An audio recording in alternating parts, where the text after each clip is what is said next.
Don't forget to like, comment, and subscribe if you want to see more. Yeah. Are we starting the stream right now? Are we live? We're live. Just wait on Oh you. God, I gotta go.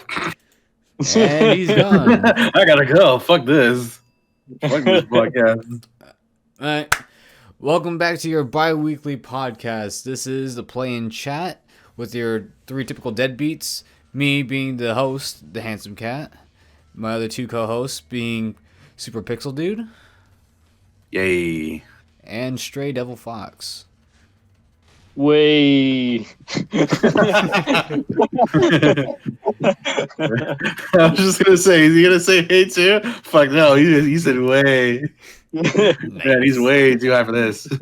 So if anyone can't read the description, or anyone's forgotten what the last 2 weeks about what the game today be playing in the background, it's going to be God Hand. So the old PS2 game that I think is fun. It's only you, unfortunately. No, I'm just playing. Only me, and not that guy who modded Doom so you can play as God Hand inside of Doom.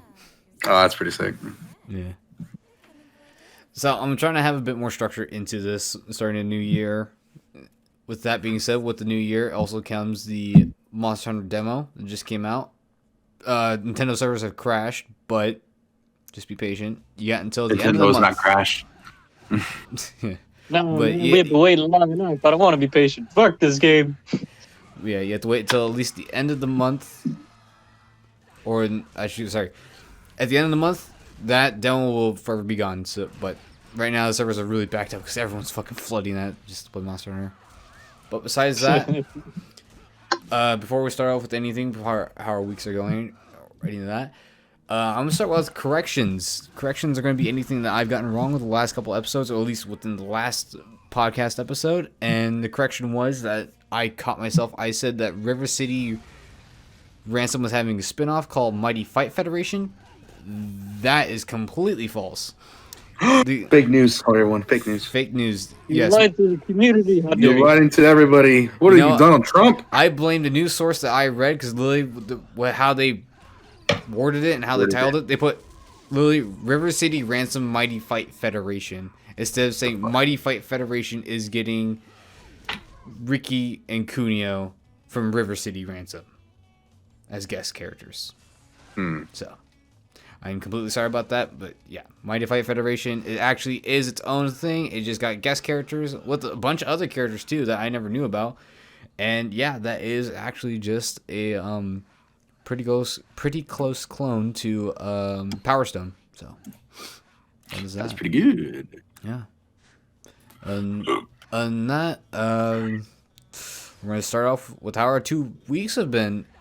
Since the whole new year started, I have started changing up formats and how I edit things. I got a haircut. I'm bald now.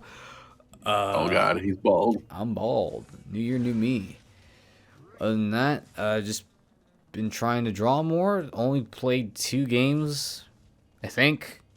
Is Earth Defense Force World Brothers and Sakuna of Rice and Ruin. You guys ever heard of this? No. What about you, Benoit? Nope. Well, It's just you, man. just me. And I gotta say, I thought it was pretty fun. Sakuna of Rice and Ruin, made by the guys who made the combat for what was it, Uppers and No More Heroes 1 and 2, and making number 3. I thought that game had some really fun 2D combat. Honestly, if I can compare it to anything, it'd probably just be either Streets of Rage 4 or Mars Capcom 1. It's really fun stuff. You have your basic bread and butter combos you want to go with. If you want to extend that, just do some OTGs. And if you have spiked wall environments, you can get some wall bouncing off of there and just continue your combos. Fun stuff, fun game. Right on. Other than drawing in those 2 games, that's pretty much been my 2 weeks. I've just been real busy with my 9-to-5 job now. Yeah, because you just started that not so long ago. Yep. Full-fledged. So, rolling it to Jay. How's your 2 weeks been? Oh God. It's been all right. Just been playing a lot of none. Well, I mean, I bought finally RE2 for some reason. I was like really dying to play something scary, and I was like, "Is Resident Evil 3 scary?" Not really. I'll play Resident Evil 2. Oh, So you I talking about the rebought remake? that. Yeah, the remake. Oh, okay. Yeah, I Sorry, rebought the remake. I think you bought like the old one again. I'm like, why'd you buy Oh the old no, one again? no, I bought 2, and that game's fucking awesome. I haven't played it in like forever, ever since we made that other video, I think. But I put it on hardcore difficulty, and goddamn, that shit's hard and scary. But it's way better than Resident Evil 3 is, honestly, overall. So that's good. It's more for me. It's good. Just kind of sucks they fucked up a Nemesis, but whatever. Yeah. That's just my gripe. But I've just been doing that, playing a lot of Resident Evil 2, playing from some old school Final Fantasy 7, trying to see what the hype's about, because I want to experience the old game rather than the new game. You know, see how things were intended to look back then. And I've been drawing here and there, trying to practice some different art styles. Well, not different art styles, but different shading styles. And that's about it. I haven't been really doing much. All right. What about you, Benoit? What have you been up to? Just receiving all the parts for my PC. I got most of it. All I need so far is just the graphics card, but everybody's just scalping the shit out of it, of course. Oh, for sure. I saw your post on Instagram. You're like, all my pieces are coming in. I saw that case was coming in. I'm like, ooh, that's a good case. I like that case. Sir. It's good. Yeah, it's a pretty fancy case. I thought it'd be bigger, but I guess not. But it's a pretty reliable case. It's the Lian Li type of case, and it's a Razer edition, and it's got some pretty good LEDs on it. And then all that's missing, I believe, my cooling fan should be coming up here pretty soon. So after that, I'll just need the graphics card and then just putting it together. Actually, no, I need the operating system. I need that as well. And unfortunately, the operating system is also a shit ton of money, $200 worth. It's the I'm probably gonna get the like Microsoft Pro edition, just so that way I can work on office work. Right. Since it's gonna be a home computer anyway. Yeah. But so far, that's that. I've just been trying to do research more games and updates that have been coming up for stuff like Sam Show. Gigabash, I haven't really heard anything about. They're a little bit quiet on that. Same thing with Serial Killers, but they haven't really said anything. If I remember correctly, they said they were going to be going quiet for a little while. So we might get surprised later down the line here in 2021. They took the money and ran. Damn. Snatch and run, y'all. Snatch and run. Yeah, but so far, that's pretty much been my 2 weeks. I'm thinking about maybe getting back into Sam Show just because Season 3 is going to be coming up here pretty soon. And unfortunately, I guess it's just SNK's fucking like poke at me sort of thing where like, hey, the community's like, hey, how about some better net code? They're like, okay, here you go, more characters, and then we have a guard break system. There you go. Okay, I guess it's not what I asked for, but all right. Which is really weird. So this is King of Fighters 15 or 14? Sorry. No, he's talking 15. about 15? 15. Okay. I think I'm talking about Sam Show, net play. Both. That was kind of Oh, okay. yeah. But And they are releasing KOF 2002, which is kind of weird. But that's getting rollback, of course. See, that's the weird thing I don't get is that SNK, like whoever's doing like all the porting does for SNK, like they're adding in rollbacks. That's so weird. Why the new games wouldn't get rolled back? You know? I don't know. It's a weird thing that we're getting these days, where it's like a lot of old games are getting rolled back, and then like it must be like big indie games are not. It must be Or like not a yeah. Sorry. But yeah, it must be like a porting division within SNK or something. I don't know. Maybe it's just a whole different team doing that kind of stuff. Something. Yeah, but in either case, yeah, you're right. They don't seem to really focus too much on the newer games. It's probably easier just to do rollback for the old games because all the processing probably isn't as harsh. Maybe. Who knows? Yeah. You say that, but look at KI. I forget if that has rollback or not. I take that back. It's got GGPO. Okay, well, I mean, it's good good. good net play. Can't find any matches for some reason. Yeah, dead game. Decent. Really fun go. Really fun. Yeah, I don't think it's dead. I think it's just only alive on PC. No, it's one of those things I think where it's like when someone big goes like, "We're doing this today," everyone's like, "Fuck, get all these dusty corpses up and just get them playing." It's like, yeah, Get this dust off my Xbox. I'm gonna go back on. the sleeping warriors awaken to fucking wreck some people. Mm. Yeah, seems like that way with a lot of games, at least in fighting games, at least. Well, I mean, it's looking pretty good for fighting games this upcoming year because we're gonna get D&D. Well, hold on. Before we start moving into what you want to talk about, okay, we gotta go with the structure here. All right, because that's gonna be news. I'm waiting. There's some awkward silence about the approach. Oh, I'm sorry, you can't wait 2 seconds. I'll just say because the big thing is gonna be about what is our top 3 games of the last year. Top 3 and our top 3 most disappointing games of last year. So, I couldn't pick 3. I picked like 7. I'm just like, man, there's too many bad games to even pick. Well, on my list, I'll just say them real quick, and I'll just tell you like a quick explanation. Like 2 seconds. Oh, let's see. Yeah. So how we're gonna do this? We're gonna go top 3 favorite games and top 3 most disappointing games. Brief synopsis, and if you have more games than that, just say honorable mentions would go next to these next games.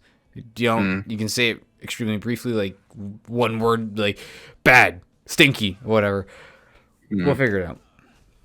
So, who wants to start it off? Would it be me? I'll let the host go off. Yeah, the host. Okay. Host always starts. Right. Yeah, pretty much, honestly. Well, my number 3 game of the year would have to be, I just talked about it, Sakuna Rise of Ruin. Honestly, for a late pick that just came out late November, almost early December, I gotta say, that was a really fun game. It had a ton of fun, like I said before. The only reason it's number 3 is that I think the grinding system is pretty not self-explanatory. It's kind of bad, because it's part farming sim. That's not the problem. The problem is that the better you take care of your crops, the better you level up. And I didn't know that. And they just expect you to learn from trial and error and be like, oh, yeah, by the way, this makes you way better if you raise this stat. It's like, thanks. I didn't know vitality raises my defense. Stupid game.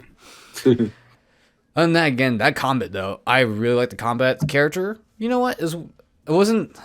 A lot of the video games I have problems with is that the characters are just kind of like sort of one-dimensional. Nothing has character growth, and the story is just kind of blah. I think the story here, I wouldn't say it's super generic. It takes place back in like if anyone remembers Okami. So it takes place in like the 18th century Japan, where it was just like rice farmers, if I can say that right, and like samurais, maybe ninjas, really old stuff, and like a lot of old like Japanese mythology with like weird looking monsters like Kappa demons and all that. It have really fun. Some characters had some unique art styles, and I just liked it overall. It's a cool game. But again, I think the farming portion just kind of brought it down a little bit. Moving next to number 2 would be Streets of Rage 4. I gotta say, I went from really bad to really loving this game. When that game came out, you were like really fucking mad, and I was like, "What? Dude, this game's awesome. What are you talking about?" I hated Streets of Rage 4. Streets of Rage 4. I did not like. I'm like, people like this garbage. Ugh. But and I'm in the corner like, I like this. But then I found my boy Adam motherfucking Hunter. God damn. I heard someone describing not too long ago and saying like that game, when you're picking characters, you're picking a fighting style. And it's like, yeah, you really are. Yeah. And Adam Hunter sold me because you want the basic bitch Alex, or do you want the super complicated black dude? I forget his name. Adam Hunter. Yep. Adam Hunter. He's super complicated. I love Adam Hunter. His gameplay is the opposite of his daughter, Cherry Hunter. Cherry Hunter is all about just rush down and off the ground combos. A lot of her moves you can just do off the ground combos with. So anyone lands on the ground, just pick them right back up.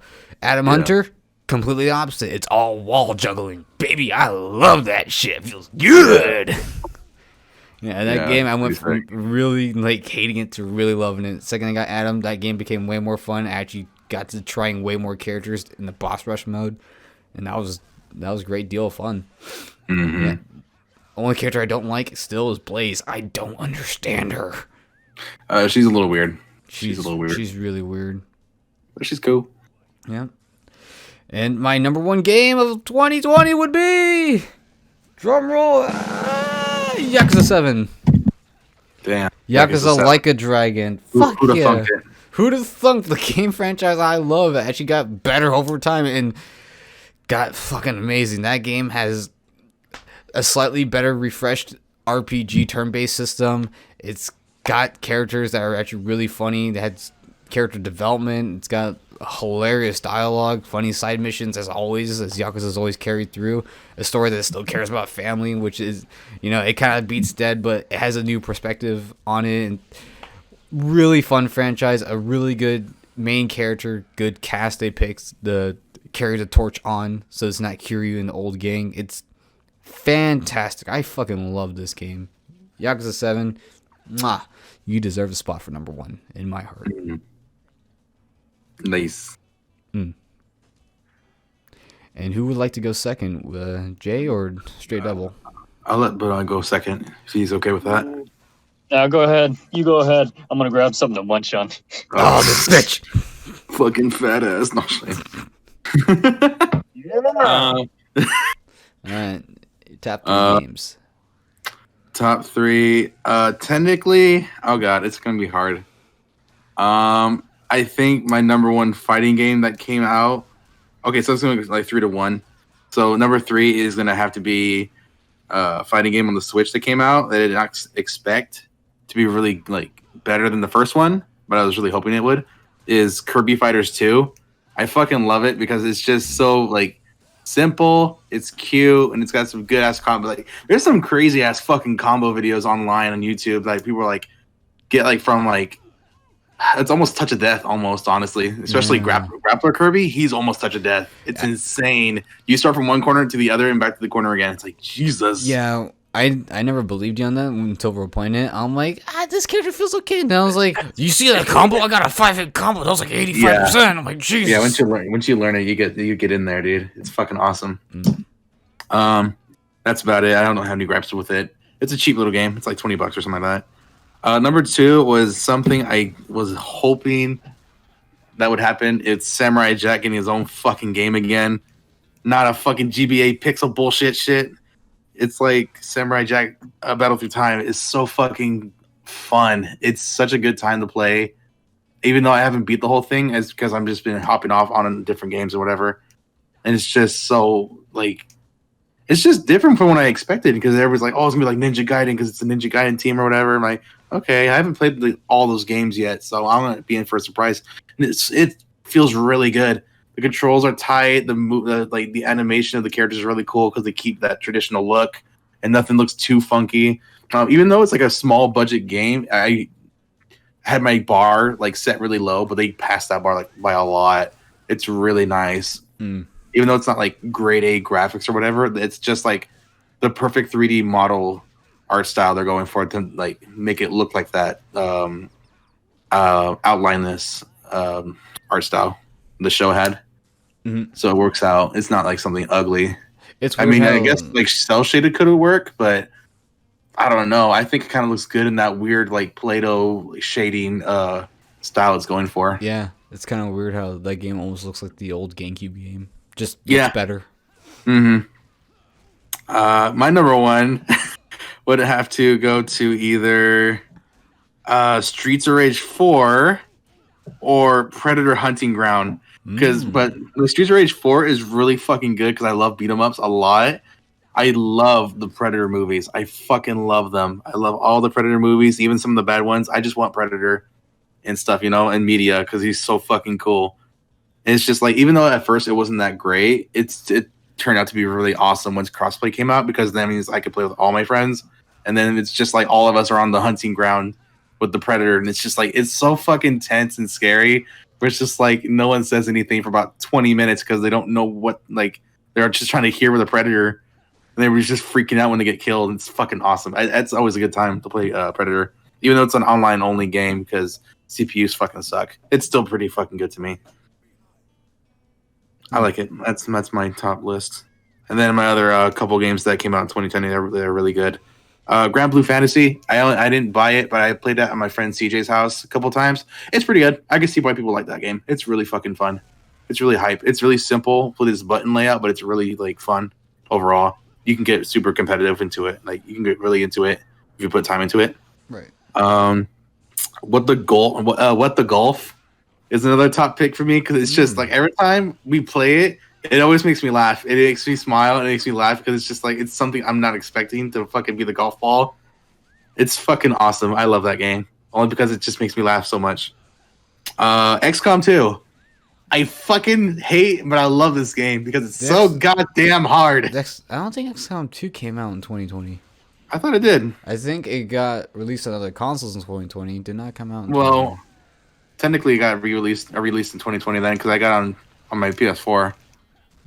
Okay. So technically yes, but no. But XCOM 2 for me, because it's, even though it's not my type of game, because the fucking, like, if you fuck up one of your soldiers, they just do whatever they want and they just start freaking out and they'll start shooting like random people because they're like panicking and shit. It's bullshit, but I love that because it's so fucking unique and different. And then Duke fucking Nukem came out this year in the beginning. That's my fucking top list. I love Duke Nukem. You know, it's not a new game. It came out on the PS4 and everything. So that's fucking awesome. That was pretty fun. It was pretty fun for me. Old that's Duke Nukem game. Fucking just rocking it with kick-ass punchlines. And then Under Night In-Birth. Even though it came out on other consoles, the latest version, late CRL came out. It's fucking fun. And I can see why, like, because every time I go to tournaments, like for fighting game tournaments, I always see Under Night at the tournaments on the side tourney. And it's like, you know, why do people like this game? I put like a good couple of like hours into it. Oh god, I'm in love with this game. It's fucking fun. It is fast paced and it's bullshit because everybody's broken. I love it. Everybody's like not super fixed like Street Fighter 5. It's like everybody's like Gil, where everybody has like a lot of shit to like mess with and have fun. Yeah, so those are my games for 2020. Well, you did your honorable mentions. I totally forgot to do mine. Do your honorable mentions. Yeah, my honorable mentions would have been number 4. I put Super Hot Mind Control Delete. I mean, hey, fun game. I can't complain. You know, they added more on top of what they've already had down. You know, nothing wrong with that. I don't think it deserved anything super great, but, you know, it was definitely, I think, a number 4 game. And number 5, I put Hypercharged Unboxed. You know what? I like it. Oh god, I forgot that came out this year. Yeah, it came out way early this year, and you know what? I had to look on it, and I was thinking, I'm like, you know what? Same like you were saying with Predator. Even though that game was pretty rough at the beginning, it's gotten a lot of updates, and still keeps getting more. I'm following Discord, and those guys will not give up. So kudos on them. Well, since Benoit's not back. Wait, is Benoit back? I'm back. Oh, okay. All right. Well, that's perfect timing. So we want to go off with your list, man? All right, we're starting with the top 3 best. So the top 3, number 1, I would say is Cyberpunk, but it's a double-edged sword. and the reason why I say it's like one of the best games is because it's replayability. For those that can actually play the game, the amount of replayability is just endless. There's so many parts to the story that you can just trail off into, and once you actually go into the side quest, you could take a break from the main mission, do whatever side quest you want, get a little more upgrades, and you could still follow along with the story. It'll all start to actually tie back into it, which is really nice.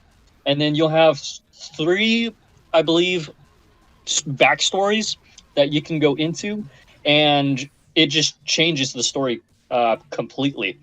I haven't gotten that far into getting into some of the other games, or sorry, some of the other stories. But for how much I've been playing it, it's going to take me a while, and that's what I've been craving for is a good game with a really good story that can go on for quite a while. So that way, I'm not really too bored, and I can be surprised of what the next story is going to be. So that's number one. Number two, Samurai Jack Battle Through Time. I haven't played the game just yet.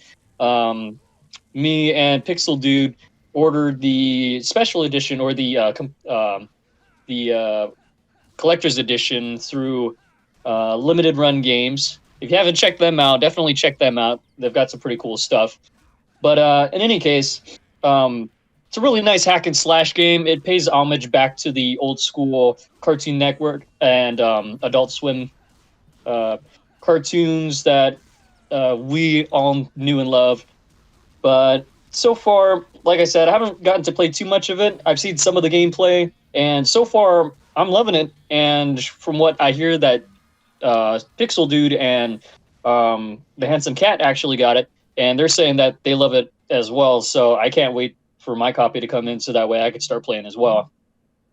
And then for number three, I would have to say is Visage or Visage, however they want to pronounce it. But in any case, it's a survival psychological horror game where you're in, I believe, a 2-story house, but the thing almost seems like a labyrinth because of the psychological horrors that are implemented into the game.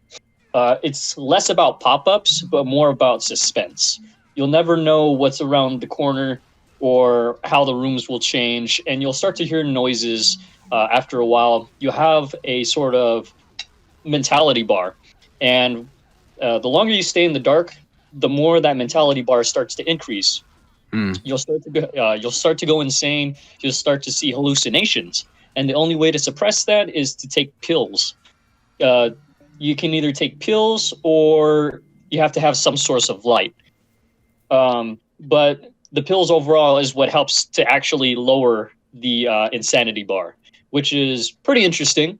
I haven't gotten to play it by myself, but I've researched some of the gameplay, and a lot of people are saying that it's a pretty good game in itself already, just because of how scary it is and how realistic it is. I guess I could say. But the story revolves around a family that was murdered in the house. Apparently, the father went insane or something like that, and they have to find out what drove them to be insane. So you're playing as like a detective, I believe. So those were my top 3 best games that I chose so far. And then, so for the have you guys already moved on to your the worst, or No. we?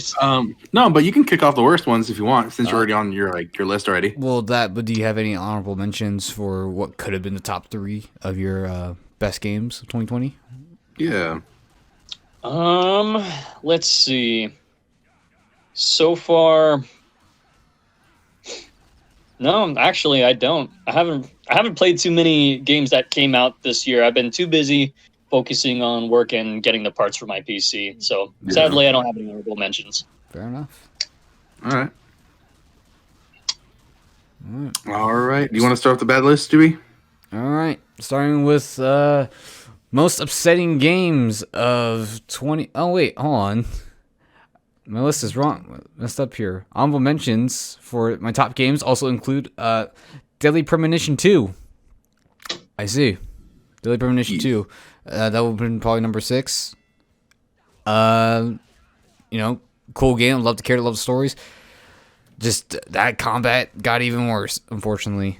Yeah. I'm sure what probably would have been number 3 would have been Neo 2, but never played it, never bought it. But yeah, I love Neo 1. Neo 1 was a fucking fantastic game. Anyways, to most upsetting games, number 3 being Resident Evil 3. Remember that? Came out in February. Oh, God. Yeah.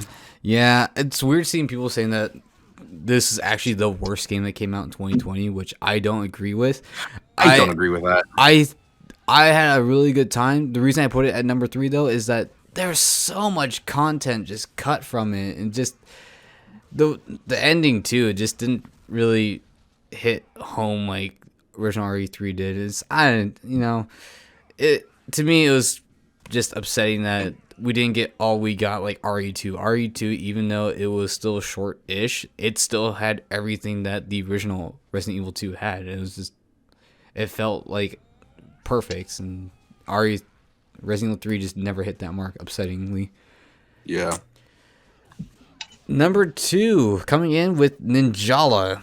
Remember seeing trailers for this? I was like, yeah, this seems pretty cool. And you know what? I just don't get it, man. I don't get the combat system. I don't get anything. It's like a cheaper version of that one game that has the knights and stuff.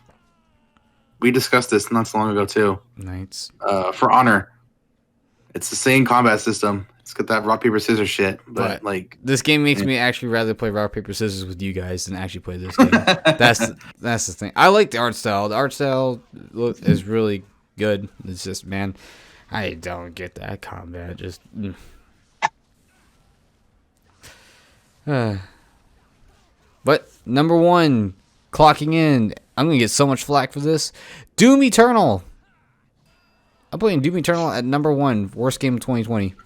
I feel like our lists are gonna be kind of the same. If anyone's wondering why I put Doom Eternal at number 1, Doom Eternal I think had fantastic gameplay. It got even gorier. It got all this and that, and the game looked good for sure. Why did I put it at number 1 though? It didn't feel like Doom. It didn't feel like a Doom game. Sure, they improved the combat, but so much of it went to use this weapon for a weak point system that didn't feel like Doom. Doom just felt about like, just pick a gun, just fucking go through that guy. Oh, is he weak to grenades? Fuck it, just get the minigun. Just use whatever you want. This Doom Eternal is just really like, oh, you gotta use the sniper attachment, shoot this guy's head, or use the grenade launcher to stun this guy so you can get the insta. Like, it was a good game overall. I just really didn't feel like it was a Doom game at all. Doom 2016 felt more like Doom, where just pick a gun, just run with whatever moveset you want, whatever weapons you care about, and just go. And that's what felt like Doom. So kind of like Resident Evil 3 with Doom, it's just like it didn't really hit the right marks, and it's just kind of upsetting to me. And again, good games, just wish they had more to make it feel like what the originals had intended. Yeah. And is that your list? Before I move on, my honorable mentions go to Earth Defense Force World Brothers. It's okay. It's all right. I think it's better than Iron Rain. Is it better than any other EDF game? I'm talking about like the original Xbox 360 one. No, this game's all right. It's fine. I think Iron Rain is just kind of I think Iron Rain is better than the PSP games though. So whatever. Number 5 would be Battletoads. Love the game. Those minigame sections last way too long. That's all I'm going to say about that. That's all I'm going to say. I can agree with that. Next one being Last of Us 2. I'm sure the story would be fine. I'm saying just giving it the treatment like Beyond Two Souls gotten. Just give me a remixed version that has all of the cutscenes in chronological order and all the gameplay in chronological order, instead of having this past, future shit.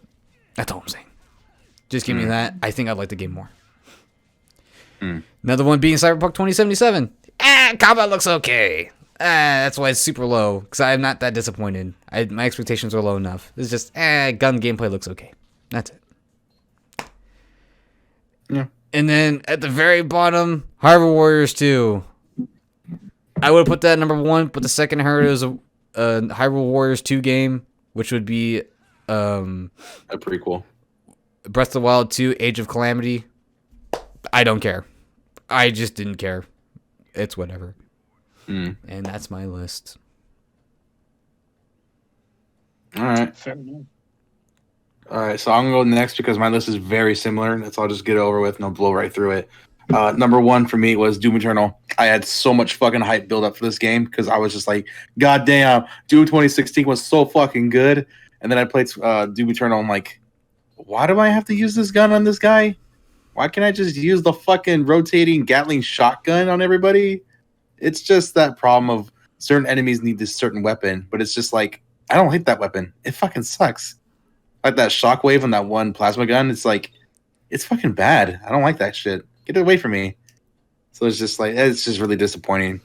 I mean, I remember beating it with you, but I was kind of short, just like the first one. So I was like, Yeah. it wasn't really worth my time, honestly. So it kind of sucks that you bought it, honestly.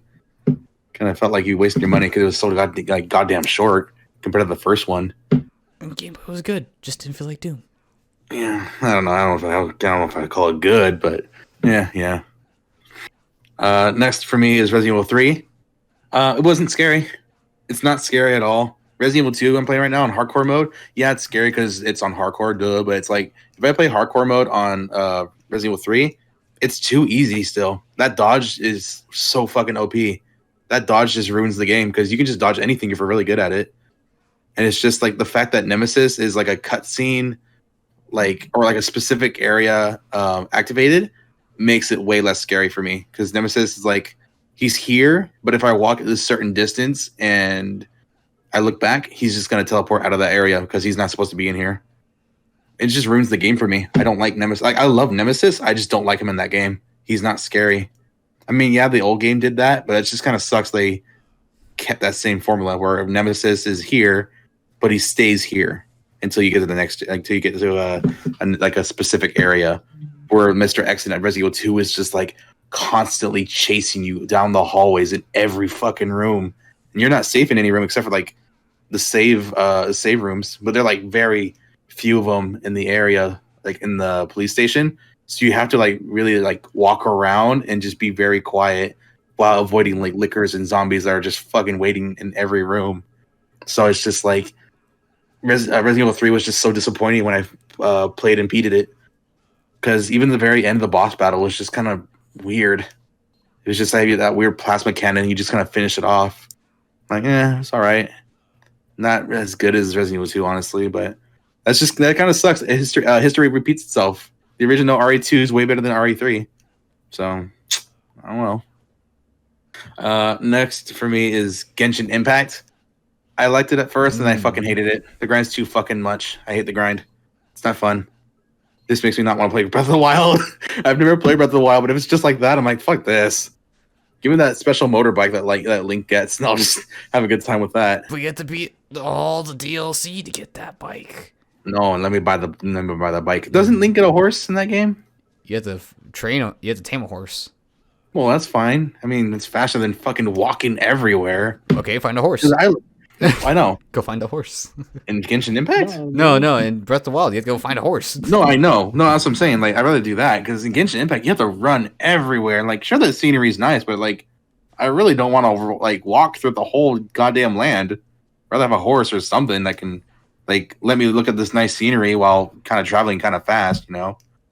But it's one of those games that make you try to play forever because they know they're going to have to get you with those gacha characters. Which really turned me off. It's like I saw some really cool characters, but it's like, oh, you gotta pay to play this character. I'm like, how bad is it? Oh, it's like a 1% chance. I'm like, nah, that's too low for me. I want to buy the character I see and then have fun with them. It's kind of disappointing, but oh well, it is what it is. And then last on my list is Battletoads. Da-da! It's Gutsman's ass. I thought Battletoads was gonna be so much fun, but I didn't realize that everything they showed off was like the 3 sections that you fight in, because the rest of the game is like you play a weird mini game where it's solving puzzles and like these weird rhythm like games. It's just really odd because like the Battletoads game would be all about beat 'em ups, like beat 'em up sections and not puzzles. But yeah, it's like 1/3 is beat 'em up, 1/3 is puzzles, and 1/3 is like the card chase, and that's about it. I'm like, oh, that's really, really, really, really, really disappointing. Because I thought it'd be like a really like different, like game changer to the Battletoads series. But it just turns out to be something like really upsetting. I was just kind of glad I didn't buy it. But well, that's my list of disappointing games in 2020. All right. What about you, Benoit? All right. Number 1, Last of Us 2.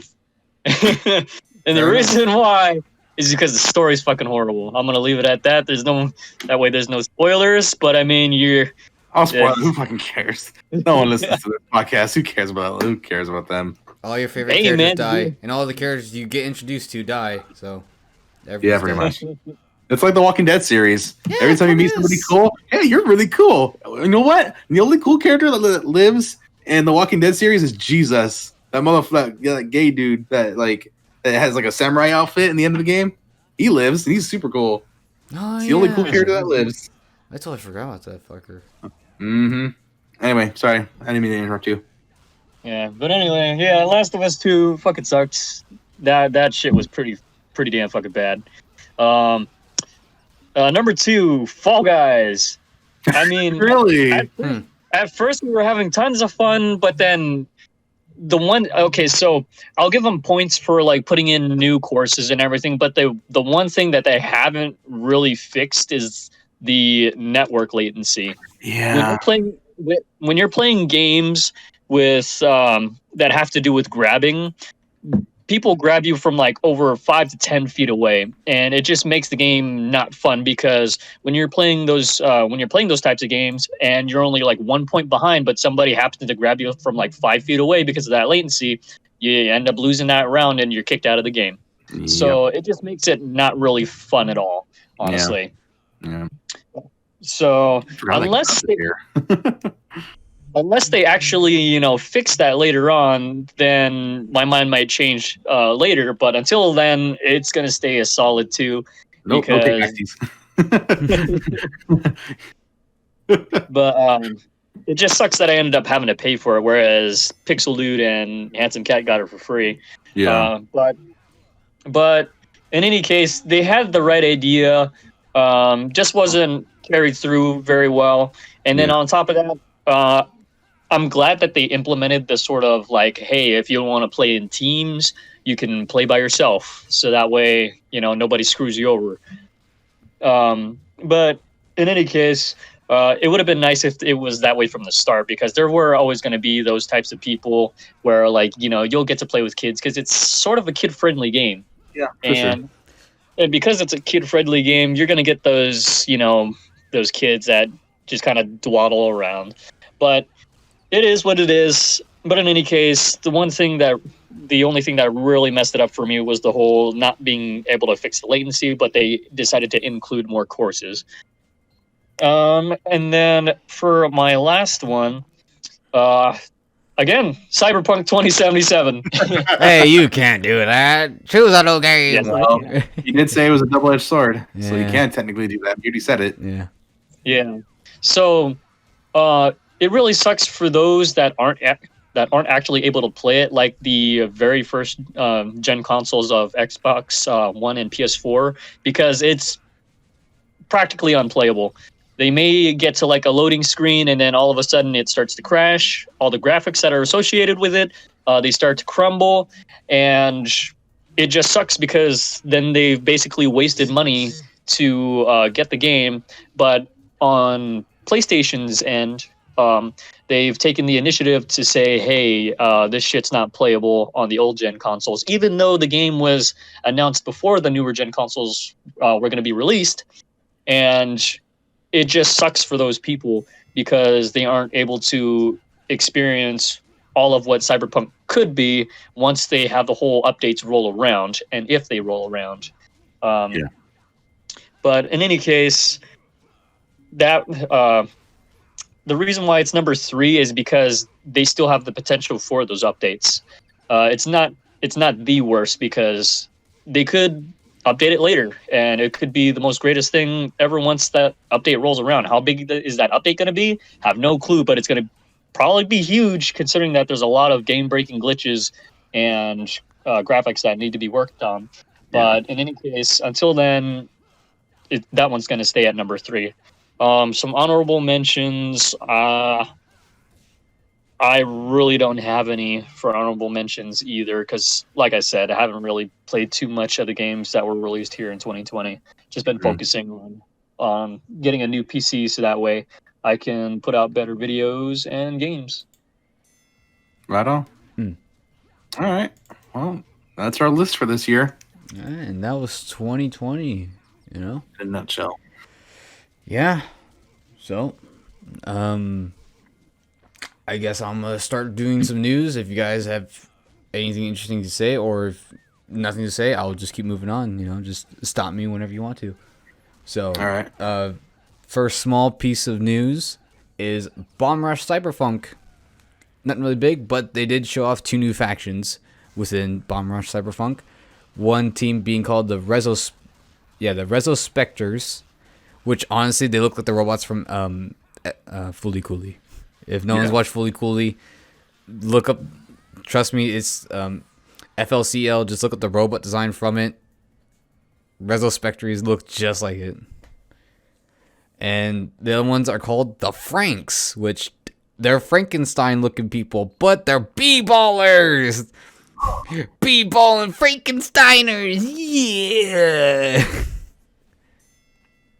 It is what it is. They're making a new crew for the new what's it called, Jet Set Radio game. So yeah, look fun, look cool. It's fresh. I like it. Something to look forward to. Yeah. All right. On to bigger news. You guys hear Nintendo Switch Pro actually might be coming sometime in the near future. I'll wait till I see it. The reason why is because I didn't get the chance to read where the interview was conducted, but in a recent interview, people were asking Doug Bowser, like, hey, what's with the Switch? What's going on with the Switch? And he said that the Nintendo Switch is at its mid-cycle in its lifespan. Damn. Which meaning, knowing Nintendo's history, every time a console's at its mid-cycle, they get a new one really close to the horizon. So, Nintendo Switch Pro might be coming soon. When? We don't know. Right. Yep. So, there we go. They're trying not to fall too far behind with the next-gen stuff, since the PS5 and Xbox One X Series X is already out. So. That's good. Yeah. We need it. Speaking of consoles, we have a bunch of consoles dying. That being said, PlayStation. They are discontinuing all PlayStation consoles except for the PlayStation 4 Slims that contain the 500 gigabyte storage memory. Damn. So, if you're looking to get a PS4 Pro, now still a rough time for the economy, but this is probably one of your last few chances for people on eBay to start jacking up those prices, because all that's left that's going to be on the market is just the PS4 Slims. So that's just the way it's going to be. Can't change Japan's mind. Yeah, who needs it? We got all the newer gens. Exactly, right? Like the older gens. Who needs these fossils? We got the new stuff. Next piece of news, also small news. Cyber Shadow got a release date. It's coming out this month on the 26th, January 26th. It's coming out. So look forward towards that. Nice. Fantastic. Other news. Look forward to it. Other news, not really big-ish. Konami. They announced another Bomberman game's coming out. Is it gonna be like the adventure game? Who knows? If anything, it'll probably be like the one on the Switch, Bomberman R. So, which probably stands for, many people think, revolution. Might be revitalization, revival. Who knows? Anyway, Bomberman R might be just like a sequel to that, which is an isometric, old-style Bomberman game. So, got that rollback. It is what it is. It's 8 players, so we'll see. We'll see. Yeah. They just announced they didn't really do anything else. In other news, as before I rudely interrupted Benoit with the whole top 20s, DNF Duel by Arxis gets announced. What do you guys think? I'll have to see more until I can say anything about it, but it's just like I don't know. It's just off like a Chinese like gotcha game. I'm like meh about it so far. For me, I think it looks pretty cool. The combat system looks pretty close to that of Guilty Gear, the new one that's coming out. The combos and stuff look really nice. They look like they flow into each other pretty well, cancel into each other. So far, it's on my radar. I agree with Pixel Dude that I need to see more before I can make a decision on whether or not I'm actually debating on getting the game. But so far, I'm pretty on the fence about it. Yeah. I mean, yeah, and it's really hard to say what to say about it. I mean, looking at Grand Blue Fantasy, you know, I haven't touched it, but it kind of sucks. It's like a really simplified game system. I mean, I was kind of impressed by the stuff it was based off of. Dungeon Fighter Online looked cool, you know. I mean, it's like a KOF All Stars. You know, it's a free to play 2D beat 'em up, except this game's actually like an actual beat 'em up instead of like a weird not version of that, which is King of Fighters All Stars. I mean, yeah, Dungeon Fighter Online looked pretty cool, so hey, maybe they might do something cool for DNF Duel. Who knows? Who knows? We'll find out. The developers know, they just don't want to tell us. Yeah, Arxis knows, along with how Angie Mino shit's gonna be. And Guilty Gear Strive. What do you guys think of Angie Mino coming back? I mean, he looks flamboyant. I'll say that. He looks very flamboyant. I mean, he looks the way he's always has, so. Well, I guess that's just more of my personal opinion overall, just of the character in general. Looks alright. Him being back into the new Guilty Gear, my feelings haven't really changed. It's like, alright. Well, we got another returning character. I haven't really played too much of him. So. Yeah, I played Guilty Gear XX. I haven't played. He's not in that game, so I have no idea how he plays. But according to CJ, the big ass Arc System Works fan and Guilty Gear lore master, CJ is saying that he actually looks playable. So I'm guessing that the old one was actually kind of hard to master. Because in the old one, you can play do the combos. It's just he says they're just really complicated in that game. So I'm like, okay, I believe you, Guilty Gear Lord. Interesting. I mean, yeah, I'll take your guys' word for it. I mean, all I know is that, man, even if I never played Guilty Gear Strive, God, that game looks beautiful. Just the animation work is just, wow, that is really top tier. Sucks that DNF Duel is not going to get that kind of appreciation. They're just doing the old stuff, like Xrd, Rev 2, and DBZ Fighters, you know? It's just like, they're obviously putting all their time and money into Guilty Gear Strive, while the other company's like, we're gonna pay this much for this game. They're like, okay, then you're getting the old stuff for the old games. It's like, oh shit. So I don't know. It's just the way it be. And rolling it back a little bit about SNK, about what they've been doing. So what exactly have they announced for Sam Show 3? I didn't catch that. Is that the fact that it's just Sam Show 3? Season 3 Or characters. Season 3? They announced the Season 3 characters, so they have the Last Blade character. Thankfully, it wasn't the main character, which basically would have been a rehash of Halmaru. And I absolutely would have hated it if they went that route, but they went with somebody else. I can't remember her name, but it's a girl character, and I haven't really seen too many of her moveset for the old the Last Blade games. So it'll be something that I have to research into, but they're putting Tam Tam back. So I feel like they're only listening to half of the SNK community, because people were wanting Tam Tam back in the game.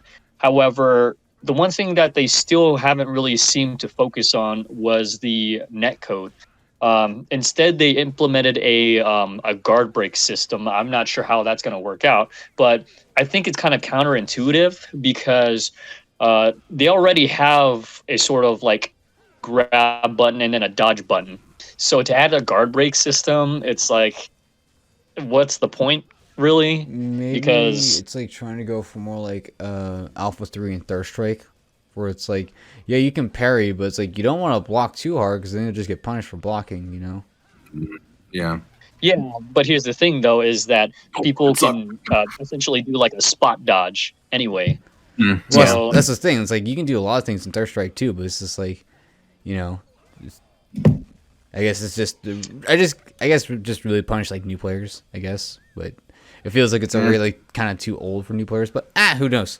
Who knows For what? the Alpha 3 games or Alpha games where it's just like you get punished for blocking too much. Yeah, but it's also like Street Fighter Five when they always bring in a new character. It's like even if it's like a returning character, that brings back a new audience and a lot of old people who have dropped the game. They just come back. So who knows? That's like with me and Gil. Nobody was fun like Gil. So that's why I came back to it. And I still with Abigail for a long ass time because he looked fun, and boy as hell was he fun. And then G came out, and I still keep playing. Well, here's the thing, though. You'll have 4 options for dealing with people that are on the offensive. You have, of course, your regular block. You have a parry that has to do with like an input, and it works for all characters. Yeah. And then you have a spot dodge, and then now you have a guard break system. It's like that's kind of a lot to keep track of already. It seems like they're trying too hard to implement something new into the game rather than focus on the net code of the game in which people can play against each other and get better at the game. Like I definitely see where you're coming from. Like from a gameplay perspective, I can see it's like, yeah, it adds more variations to the gameplay, but at the same time, from exactly what you're saying, it's like it kind of is redundant. Yeah, no, the way you keep saying it, it's like, yeah, it kind of is too many of the same options. You know, it's kind of weird. Right. And so that's why I'm trying to point out, it's like it seems like they're trying too hard to focus on implementing new mechanics into the game rather than focusing on some of the core, more fundamental parts of the game, like the online portion of the game, the things that really matter in which you want to get better at the game and train with people online that are of higher skill set. But people are still limited to only being able to play locally. And if you do happen to play online, the matchups are really low or they're really bad. And so it sucks because SNK doesn't seem to really focus. I guess they just don't really seem to focus on older games when it comes to implementing sort of like rollback netcode. I mean, I say that, but then we were talking about how some of the older games, like the 2D fighters, have better rollback netcode. So I'm not really sure where they're going with the whole being able to make internet better. I don't know. I really feel like they're gonna be like testing the waters with rollback and like seeing like what game, like what's gonna happen if we put rollback in a certain game and see how it like it affects it overall, if it's actually worth it. And maybe hopefully that maybe King of Fighters 15 will be like, you know what, this rollback ain't too bad. Maybe we should use that. Plus it's free, so fuck it, why not? Use it. Just use a fucking rollback. Fuckers. Yeah. But overall, I have no clue what they're trying to do in making like the rollback better, because if they Samurai Showdown already has like a huge fan base, and there's still lots of people that like to play the game, even if it's local. I'm pretty sure somewhere in the world they're still holding like mini tournaments for the Sam Show game and everything. Not now with COVID. Yeah, not now. And and honestly, in this point in time, it would be better to implement the rollback netcode because of this situation. Exactly. Because people are at home, people can't really practice with their friends because they have to maintain social distancing and all that sort of thing. Mm-hmm. So I believe at this point in time, more than ever, they should be focusing on implementing rollback netcode for Sam Show. Yeah. Or GPR or whatever.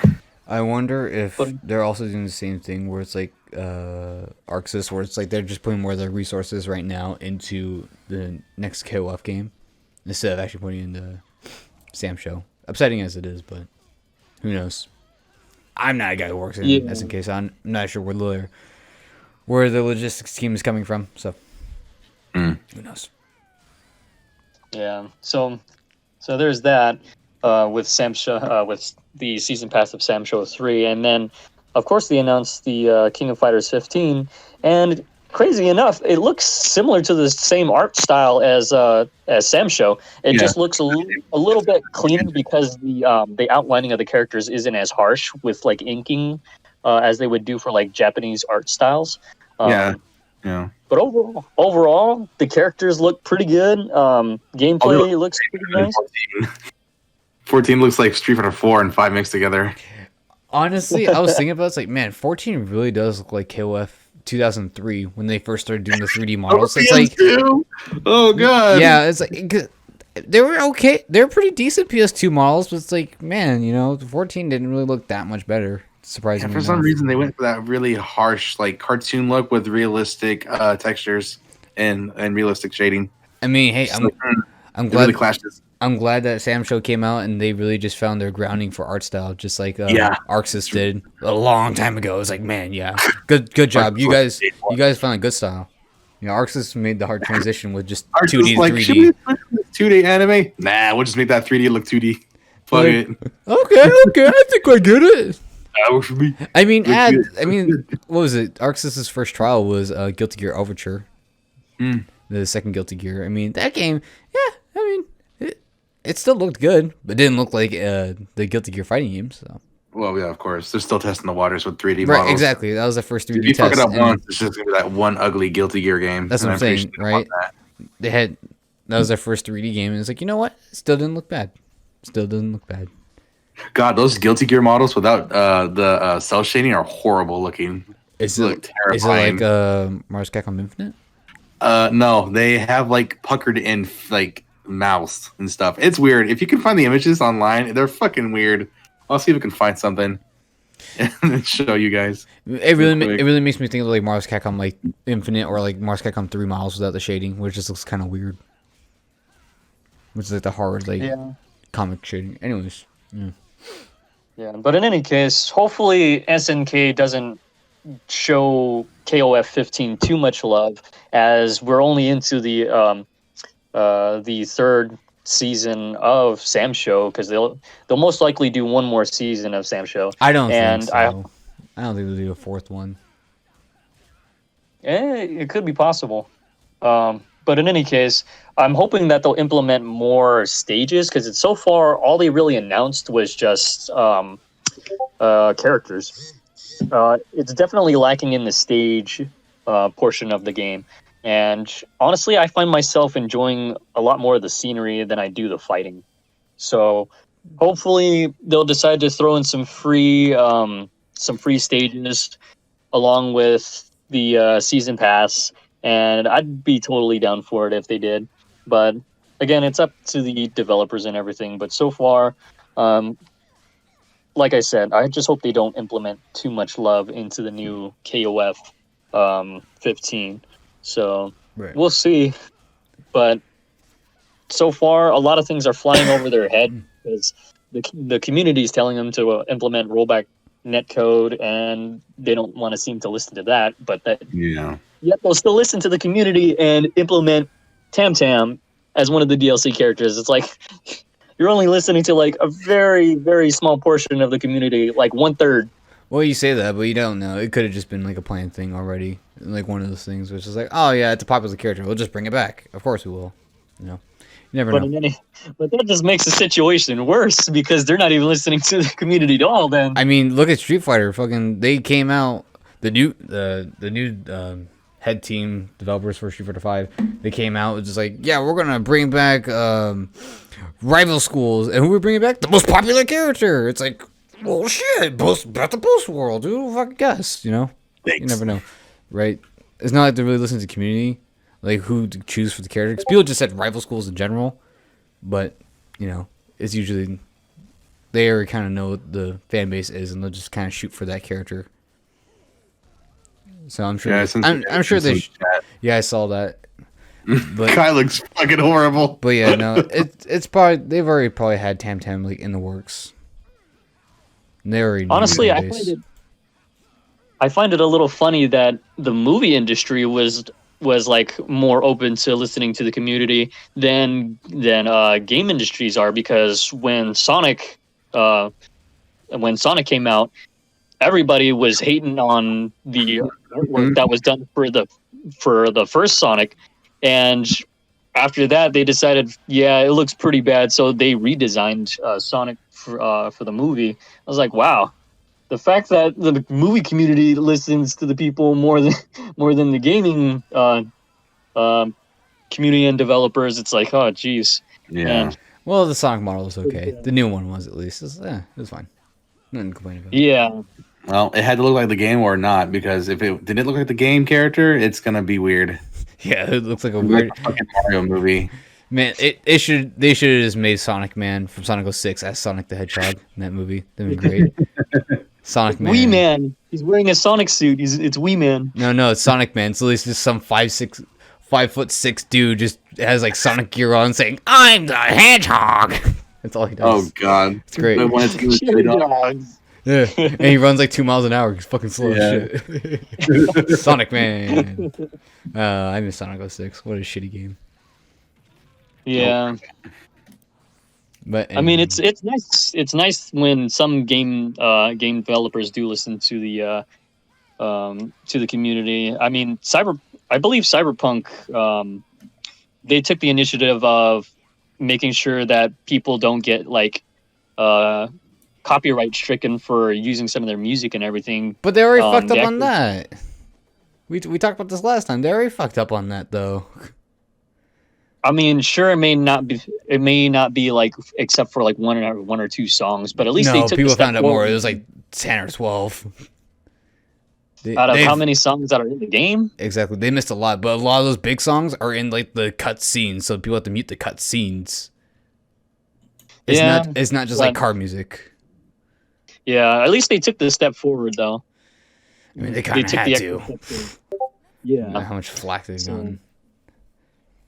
Yeah, but in any case, we'll hopefully see what SNK is going to do here. Hopefully, they'll realize that some of this rollback netcode, after having Sam show out for so long, that they'll actually just decide to throw it in. But it's wishful thinking, but we'll see.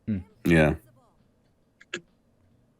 But so far, gaming news wise, Well, I have more topics. I was just waiting just so we can talk about these malls for a little bit. Yeah, I think Potemkin looks honestly the best. I forgot to His little mention Play-Doh hand. what I'm going to do with the plain chat visuals, where that fourth screen is, where it says press start. I'm going to make that the empty box, and then just going to have the pictures or like pictures of what we're talking about showing. Or You mean anything. Crackhead May and Crackhead Kai? Exactly, right? And just going to have I'm just gonna have like That was visuals. terrible. Well, that and like just the games we're talking about, like, even like the top 3 list, or like the video game topics, just and at least do something with it instead of just having it as a press start empty screen. Yeah, I'm just gonna try to do something a little bit at least more to do. But yeah, that's kind of interesting how they do the malls. It looks so bad. It's crazy, and I have no idea what 3D model source maker they're using, but it really looks like what's it called? Blender. Looks like Blender models with like no cell shading. It's weird. Yeah. Yeah. Interesting. But yeah, the reason I wanted to bring back up SNK is because you guys hear that they're making a console apparently? No, I did not hear this. What are you talking about?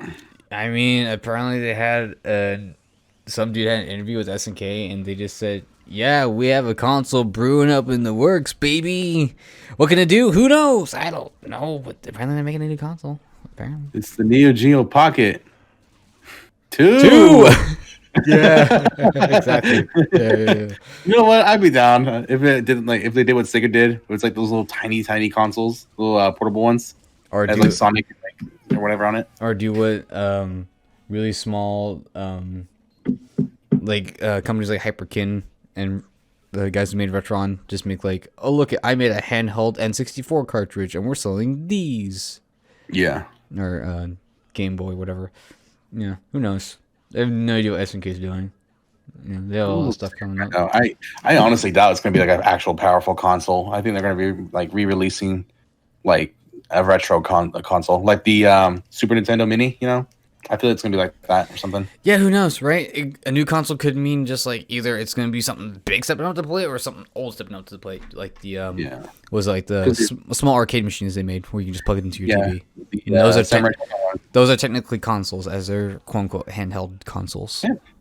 Yeah, you can plug in retro Neo Geo controllers into them and play them as it is. Yeah, I didn't even think about that. That's what I want for my collection is the Neo Geo Samurai Showdown arcade machine mini. I want to add it to my collection of little arcade machines. They're cute. Interesting. They're cute, and I like it. To roll back a little bit to what Benoit said earlier about Cyberpunk 2077, since PlayStation was giving refunds to people on that, you hear that they're giving refunds to people who own PlayStation Plus for the month of January.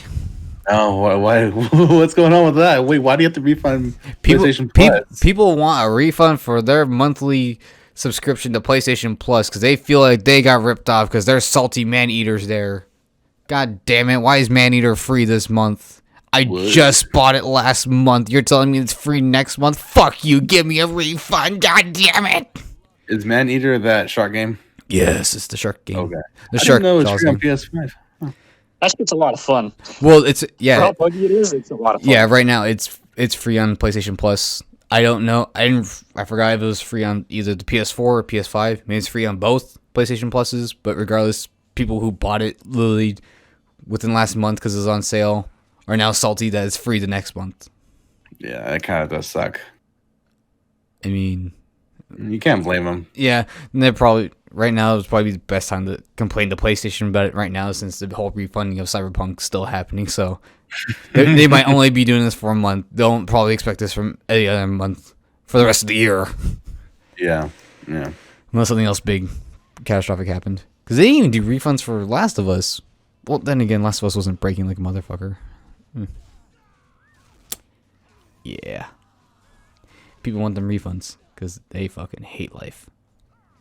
Goddamn. It sucks to suck. Guess y'all shouldn't have bought them PS5s. Yep. And still speaking about Arc Sys, because since I beaten Sakuna of Rice and Ruin, I watched those credits because I couldn't skip them. I have no idea what Arc Sys did for that game. What are you talking about?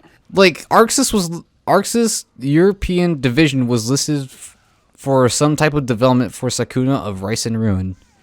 I don't know what they did. They weren't listed as, like, game programmers or I don't know.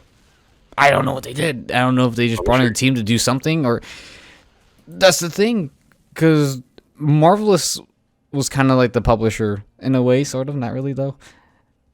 I don't know what they did. Really weird. But also the reason I bring this up, because I saw a little bit of news of Sakuna of Rice and Ruin, I now see why people are saying that, the game's probably getting a sequel. And it's with Sakuna's friend being Kokoro.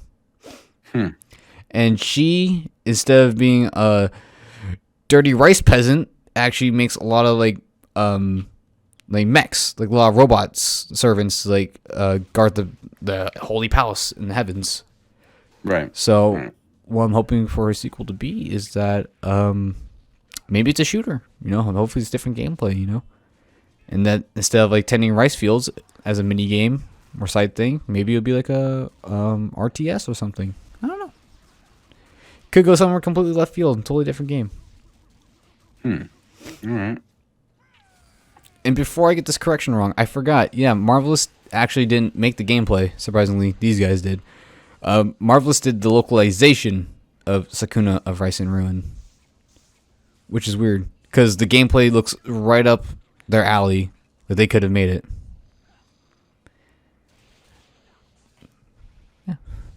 Yeah, that's Sakuna of Rice and Ruin, and hope to see what they do with the sequel. Be cool. Interesting to see. And speaking of interesting things to see, Ghosts and Goblins Resurrection. I gotta say, they put that 15 minutes of gameplay up. Shit looks pretty damn fun, dude. Shit looks fun, dude. like me. Okay, stop with this voice, but yeah, no, game looks fun.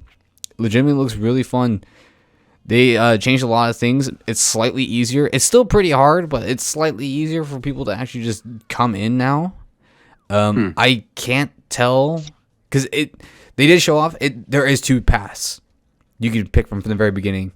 The top path is literally just Ghosts and Goblins from the NES. You can just play Ghosts and Goblins. The second path, I have no idea if that's Super Ghosts and Goblins or Ghouls and Ghosts. I have no idea. But there's 2 whole separate games, and they're totally different. Have you guys seen anything of the 15 minutes of gameplay? Nope, I have never seen anything of it. I have not either. Fair enough. If you guys remember Nintendo Power, do you guys remember what they did with it to revive it? No, honestly. Nintendo Power is now, I want to say, a lot of Nintendo of America's people, and they also have their own Japanese team, which I'm assuming is probably just the game testers, and they have like their own like little quote unquote show. So Nintendo has a thing called Nintendo Power, and they have their own little show. Basically, they're just like little YouTube things, and they can like preview video game footage or like whatever, right? Because they're not really getting paid for the YouTube money. They're getting paid by their company, so they get paid to play an early build of it. And Capcom kind of has their same thing called Capcom TV. And there is, unfortunately, no American version of it, but they do have a Japanese one. You know, I didn't really understand any of the commentary, but I was really interested in the gameplay. And I gotta say, a lot of the things they did, really nice life quality changes. One being that you can actually aim in all 4 directions with every weapon, so you can actually aim up and down, not just left and right. Next game we'll get 8 directions. Yeah, that'll probably be Super Ghosts and Goblins. Hold that thought. It might be true. HD Turbo. Yeah, so you got you aim in all 4 directions. Pretty neat. You can actually take 3 hits instead of just 2 hits. Kind of nice. And it's cool because when you take 3 hits, it actually different. Like it can just be random. You can have like your pants only break off. You can have only your chest break off, or literally just was it only your arm pieces break off, but you still have just only the chest plate instead. Like just little visual cues and like what breaks off first, and yeah. And Damn it, the game is too easy now. Time to destroy the whole game. do you guys remember how like they showed the initial release trailer, like how it was like it was looked like it was getting inked in when they first showed it off? Not Do you guys really. remember that? It was at the Game Awards, I think. I want to say it was the Honestly, Game I Awards. hadn't paid as close as attention to Ghosts and Goblins. Okay, that's fair Yeah, enough. When they first showed it off, it looked like it was getting like inked in, like ink like on parchment paper. And yeah, no, that's just how the game loads in. It looks like everything's just being inked in right in front of your face. It looks kind of cool. But that's not really the big thing. Another big thing is that there's interactive environments. So sometimes shit can actually just be blocking your path, and you have to like break some things of the environment to either like break a part of the stage, like go downwards, or the gravestones that never did anything. Oh yeah, now they're just moving platforms and fight a mini boss for fun. Cause fuck you, have some more fun. So yeah, they actually, instead of just making just a 1-to-1 nicer looking remake, they decided to say, hey, let's make some more fun stuff. Make some more things that make it look cooler visually. And also making things look cooler, they added an upgrade system. So what they did, they added these little, I want to say they're fairies. They didn't really say what they were. There's these little fairies just kind of like jumping around when you're running around. Kind of hard to get, but if you can get one, and I don't know if you had just to die or like beat at least like one part of the level. Either way, if you get that fairy, you can go back and you can upgrade into this huge upgrade tree. And I have no idea what it does. What I'm assuming is like you can actually choose like a couple power-ups to go into a whole new game with. So be like, oh yeah, there's a scroll of lightning that can just pop from an enemy at random, and if I get it, it clears the whole screen and stuff like that. Maybe there's some that'll be like you can take a 4th hit or something, you know, like there's a whole upgrade system to make things like more interesting, more just to add more replay value. So it looks pretty cool. I'm actually super interested. First I was like, yeah, Ghosts and Goblins remake, and now I'm looking at it, I'm like, you know what? I'll buy this. It seems cool. So pretty interested in that. Well, I'm glad it's good to you and the other 2 fans out there. Thank you. We'll enjoy our own God Hand and Ghosts and Goblins. Thank you very much. But speaking of still on Capcom though, if anyone's forgotten, hey, Monster Hunter Stories 2, it's coming out. Don't know when, but it's coming out it's coming out midsummer. So if you're looking towards the sequel to the first one, look towards this summer. So get off the stage, Monster Hunter. But make way for Monster Hunter Rise. But the servers are still crashing. We gotta talk about something. I'm sure it's fine now. Rising my copy of it and slammed into the trash. Yeah, you gotta be like Monster Hunter Rise. You gotta rise up to the stage. or like the rise of Capcom banning more things with their policies. So, yeah, ban it, gay ban it. So, you guys seen this? The whole Capcom. I can't see anything. No, shut up. You guys see the news about this? About Capcom with their new video policies, what you can do and what you can't. Yes, I just watched the video not so long ago about it. Alright, so yeah, Julian and Benoit, they both watched the video. I read this news hour 1. I watched the video just in case if I missed anything. I really didn't. Basically, I'm just gonna go over stuff that's gonna be legal and some of the stuff that's gonna be illegal. That Capcom game videos, if you're playing that game, you should probably only use that game's OST. But you shouldn't probably use any of the stuff that's like licensed, like if it's like a game trailer that had like corn music in it or something, you probably shouldn't use that song because that's not Capcom music. That's owned by the other band. So use the music made by Capcom in a Capcom game, right? If you're gonna make a video over it. And that being said, you can't have it. Like you can have a walkthrough, but if you're just posting cutscenes of a game, which is like all cutscenes of a game, you're not going to get money off of that. If you're going to try to make money off of that, you might get a strike on your channel. So that's that. You also can't make videos of Capcom mods saying they're official, such as if those mods are about racism or they're sexualizing characters or just anything offensive, etc., etc. Sure, get your big feet out of here. Exactly, right? Oh, man. Now I gotta go and delete all my nude mods. Damn. Yeah, can't have that. So I like that. What's it called? The Abigail one.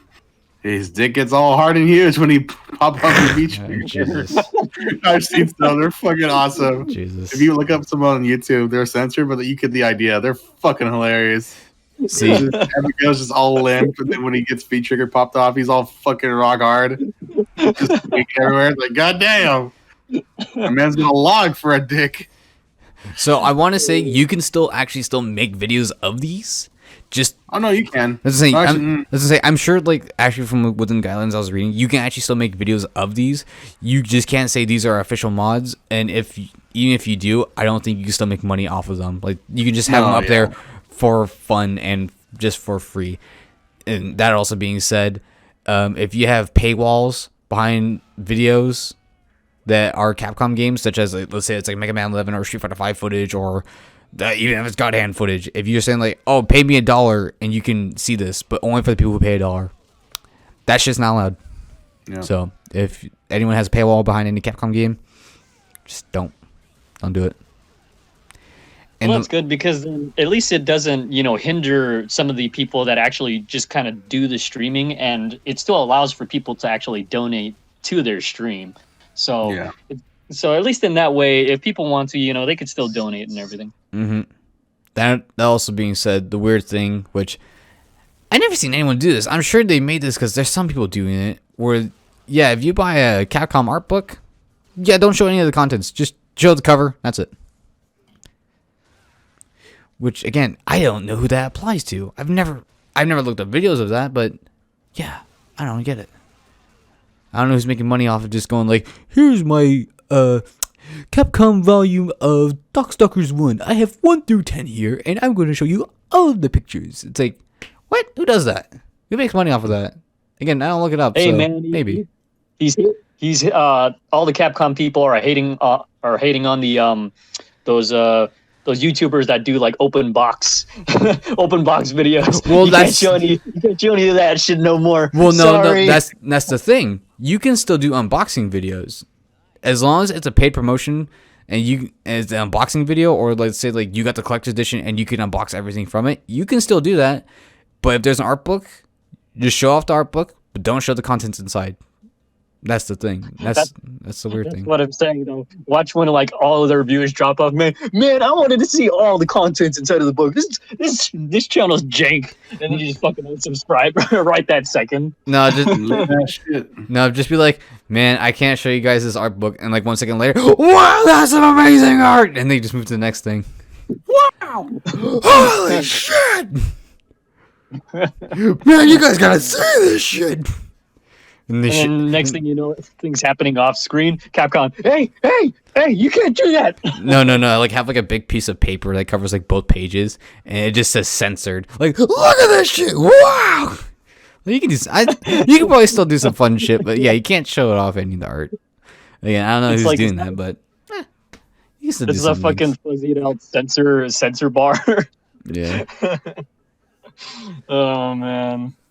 But yeah, that's just some of the things that Capcom's doing. A lot of it's not really hard to follow. It's pretty simple. It's just kind of stuff that you should already know. If you don't know, now you know. So that's just the way it do.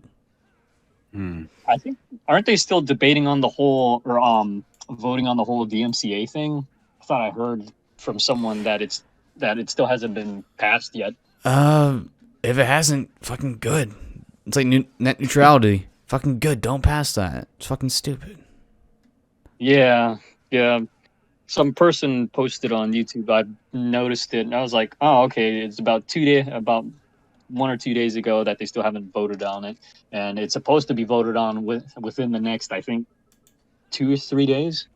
So, well, I'll get DMCA before this podcast even comes out. Hell yeah. Yeah, it gets before it's even passed. Perfect. All right. Well, I have like one piece of news for Xbox One X that was announced within these 2 weeks. You guys ever heard of Galgun? Yeah, I've heard of it. What about you, Benoit? You ever heard Galgun? Nope.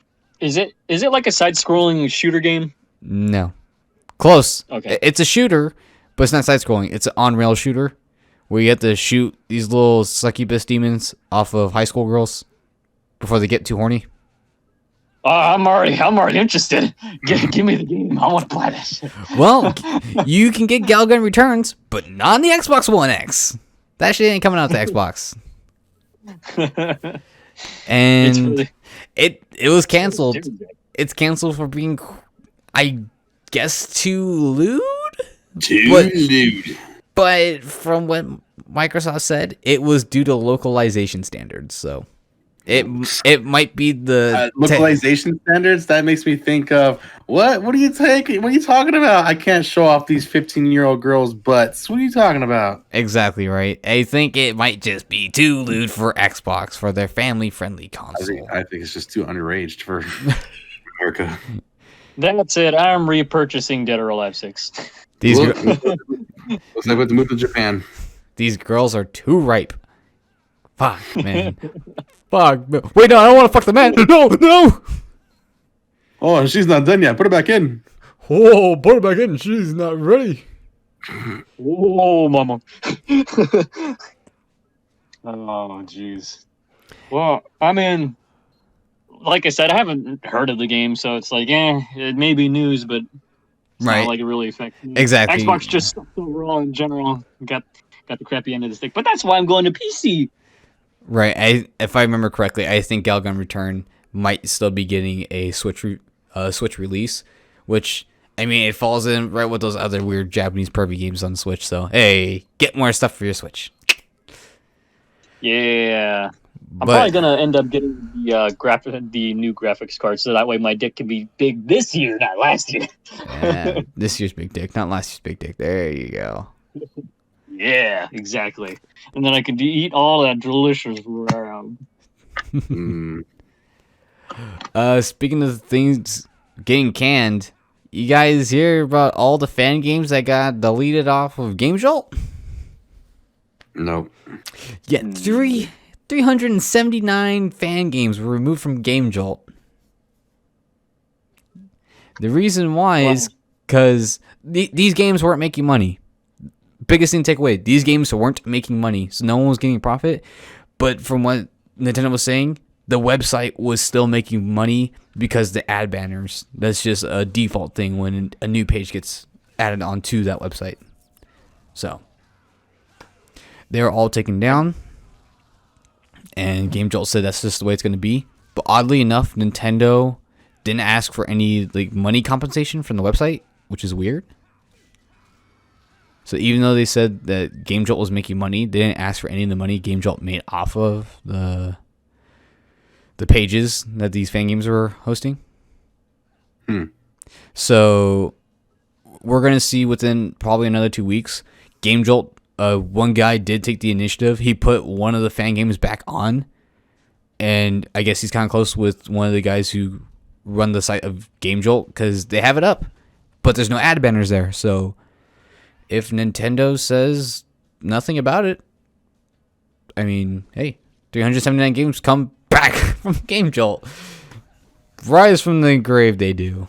So, kind of. Hey, man, I guess it makes sense on their end. If they're not making money on it, there's no point in keeping it. Right.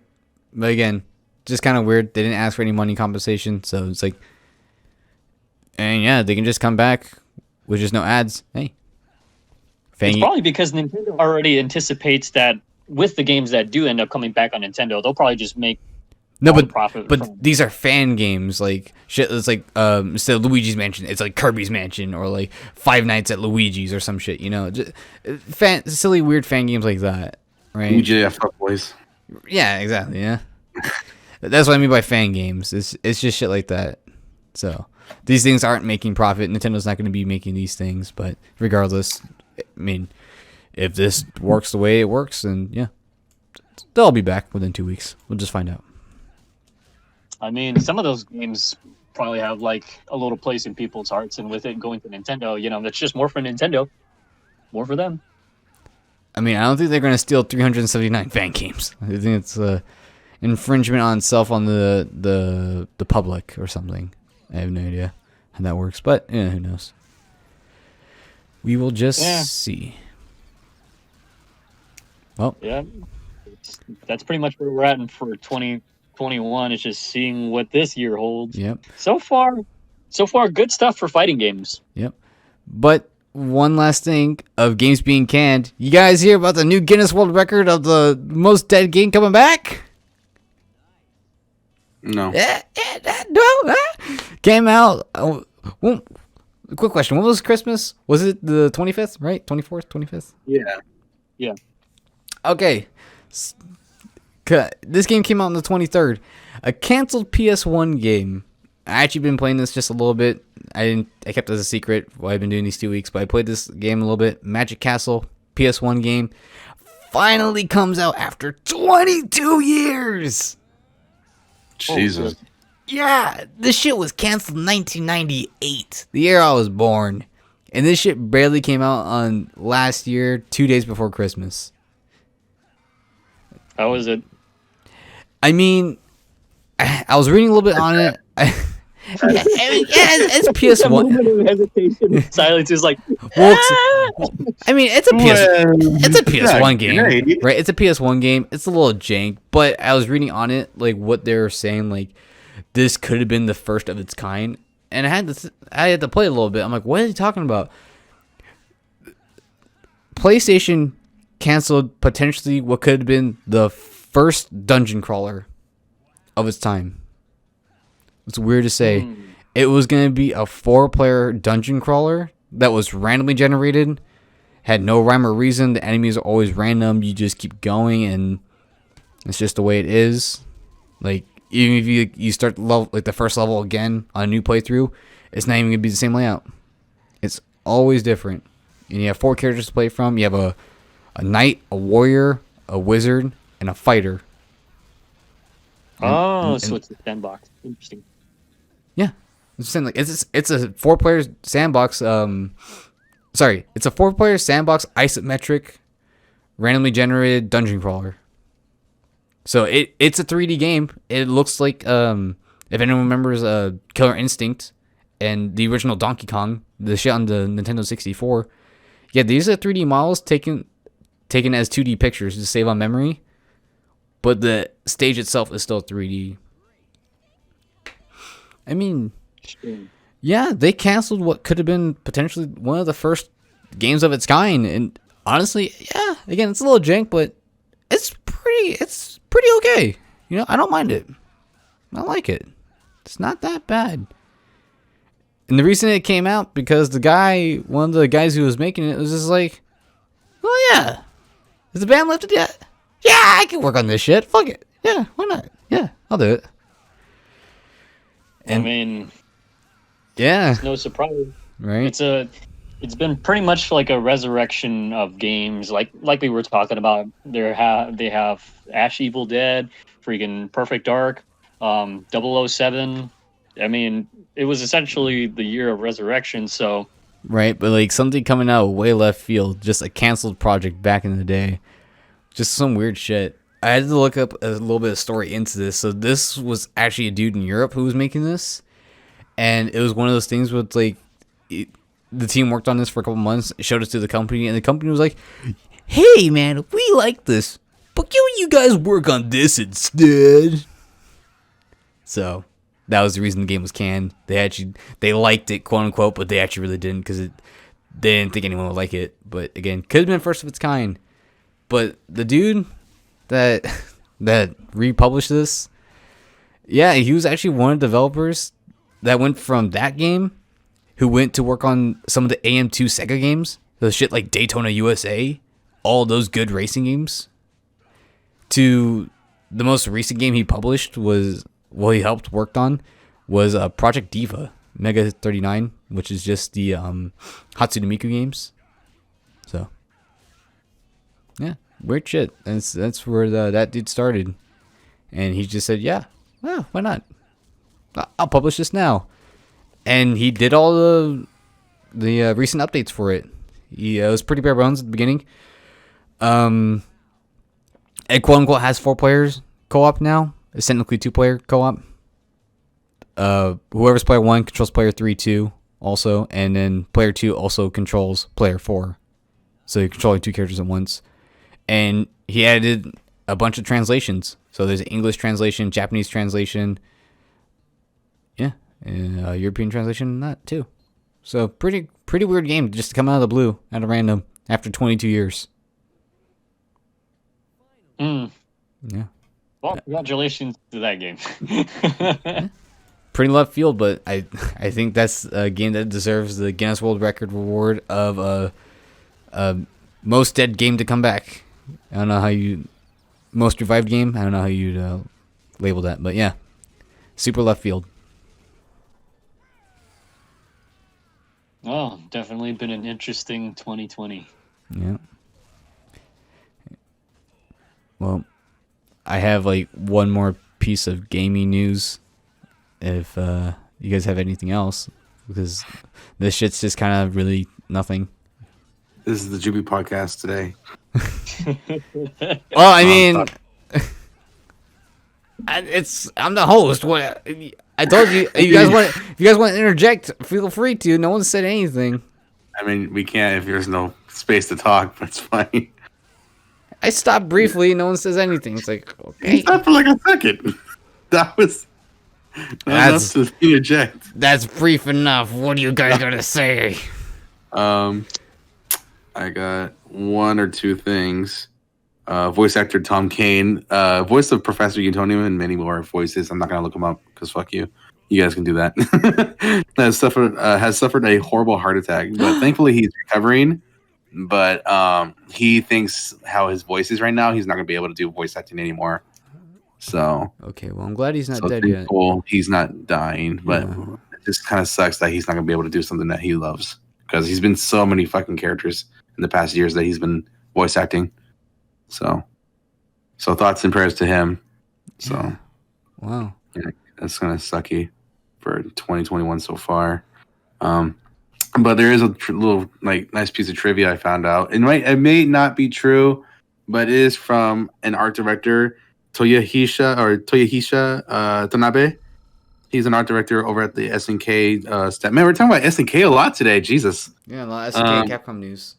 Yeah, and he might have a little secret for all of us. So, and back in the day when King of Fighters 98 was finished in development, the staff had spare time since the game was finished, and they were all kind of just dicking around. And so they're like, oh, you know what?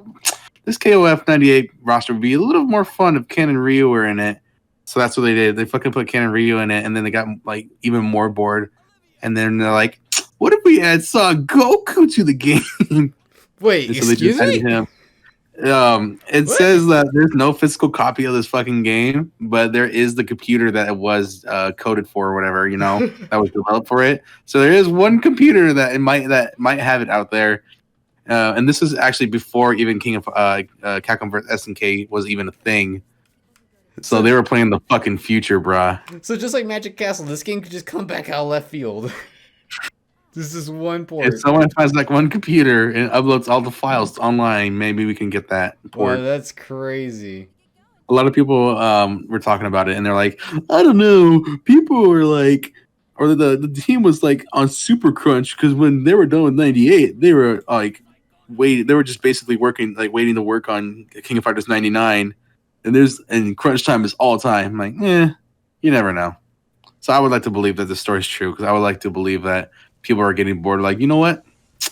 Let's Mugen our own game. Let's just Mugen it and just add everybody to the fucking roster as we just keep playing.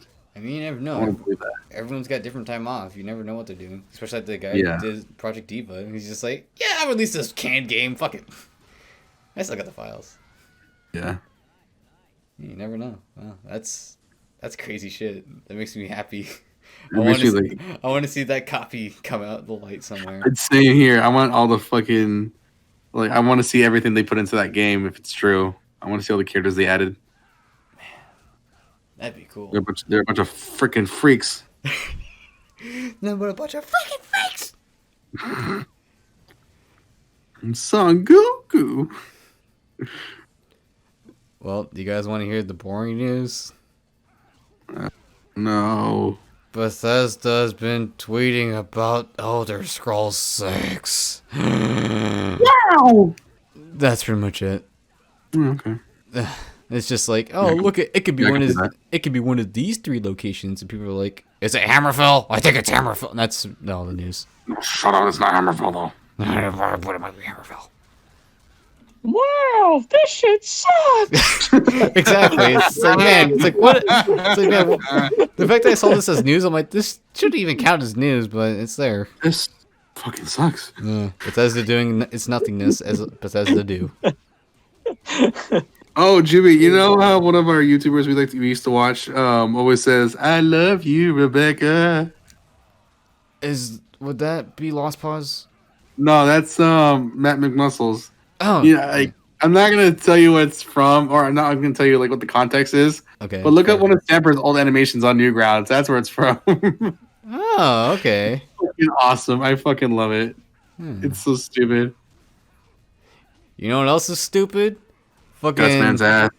that too, but the Planters Peanuts mascot, the fucking baby nut, is dead. Oh Died of shit! He died of fucking frostbite. You guys Someone see ate this? his nuts. You guys see this? No, well, no. I remember you telling me about this. Yeah, but why don't you I tell told you. everybody else? How about you, Beno? You heard about this shit? Planters Peanuts, baby nut's dead. Yeah, I already knew about that. Man, that shit's super old news. Oh, you know what?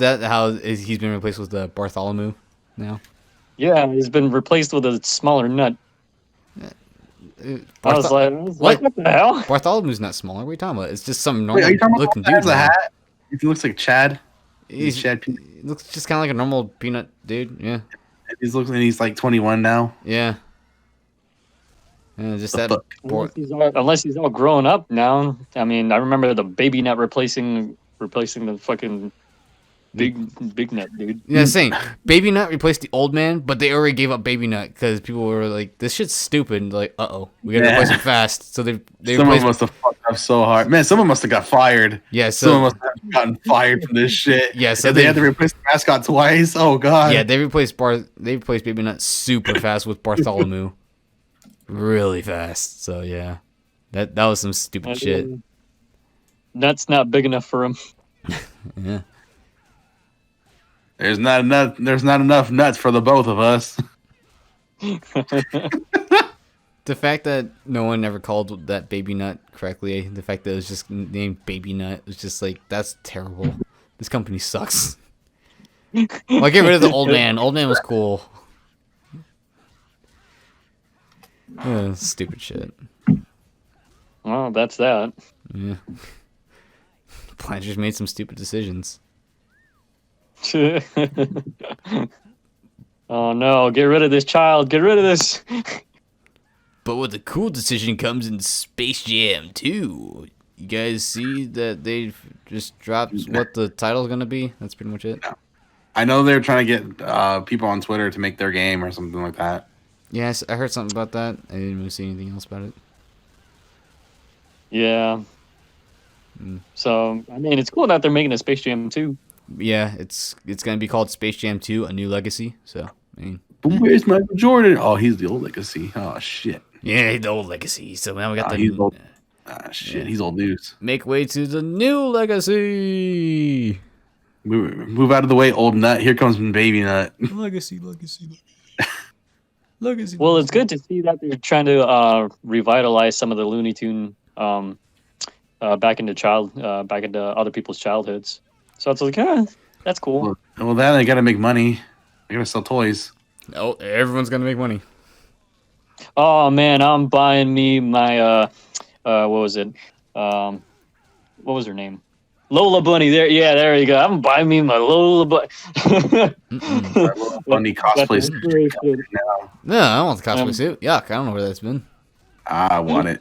Yeah. No, it's mine. I ordered off That's eBay. why you buy it brand new. Oh, no. New. Yeah, I got mine slightly used. It was on sale. That's fucking gross. I don't want it slightly used. But what if the man. what if the furry that was wearing it was a girl? Oh, Damn, nah, I could be inside that girl. Are you now sure? that thing is priceless. Are you sure it wasn't labeled as man who recently turned into woman? Because I mean, that'd still be a man before it became a woman in that suit. You know what I mean?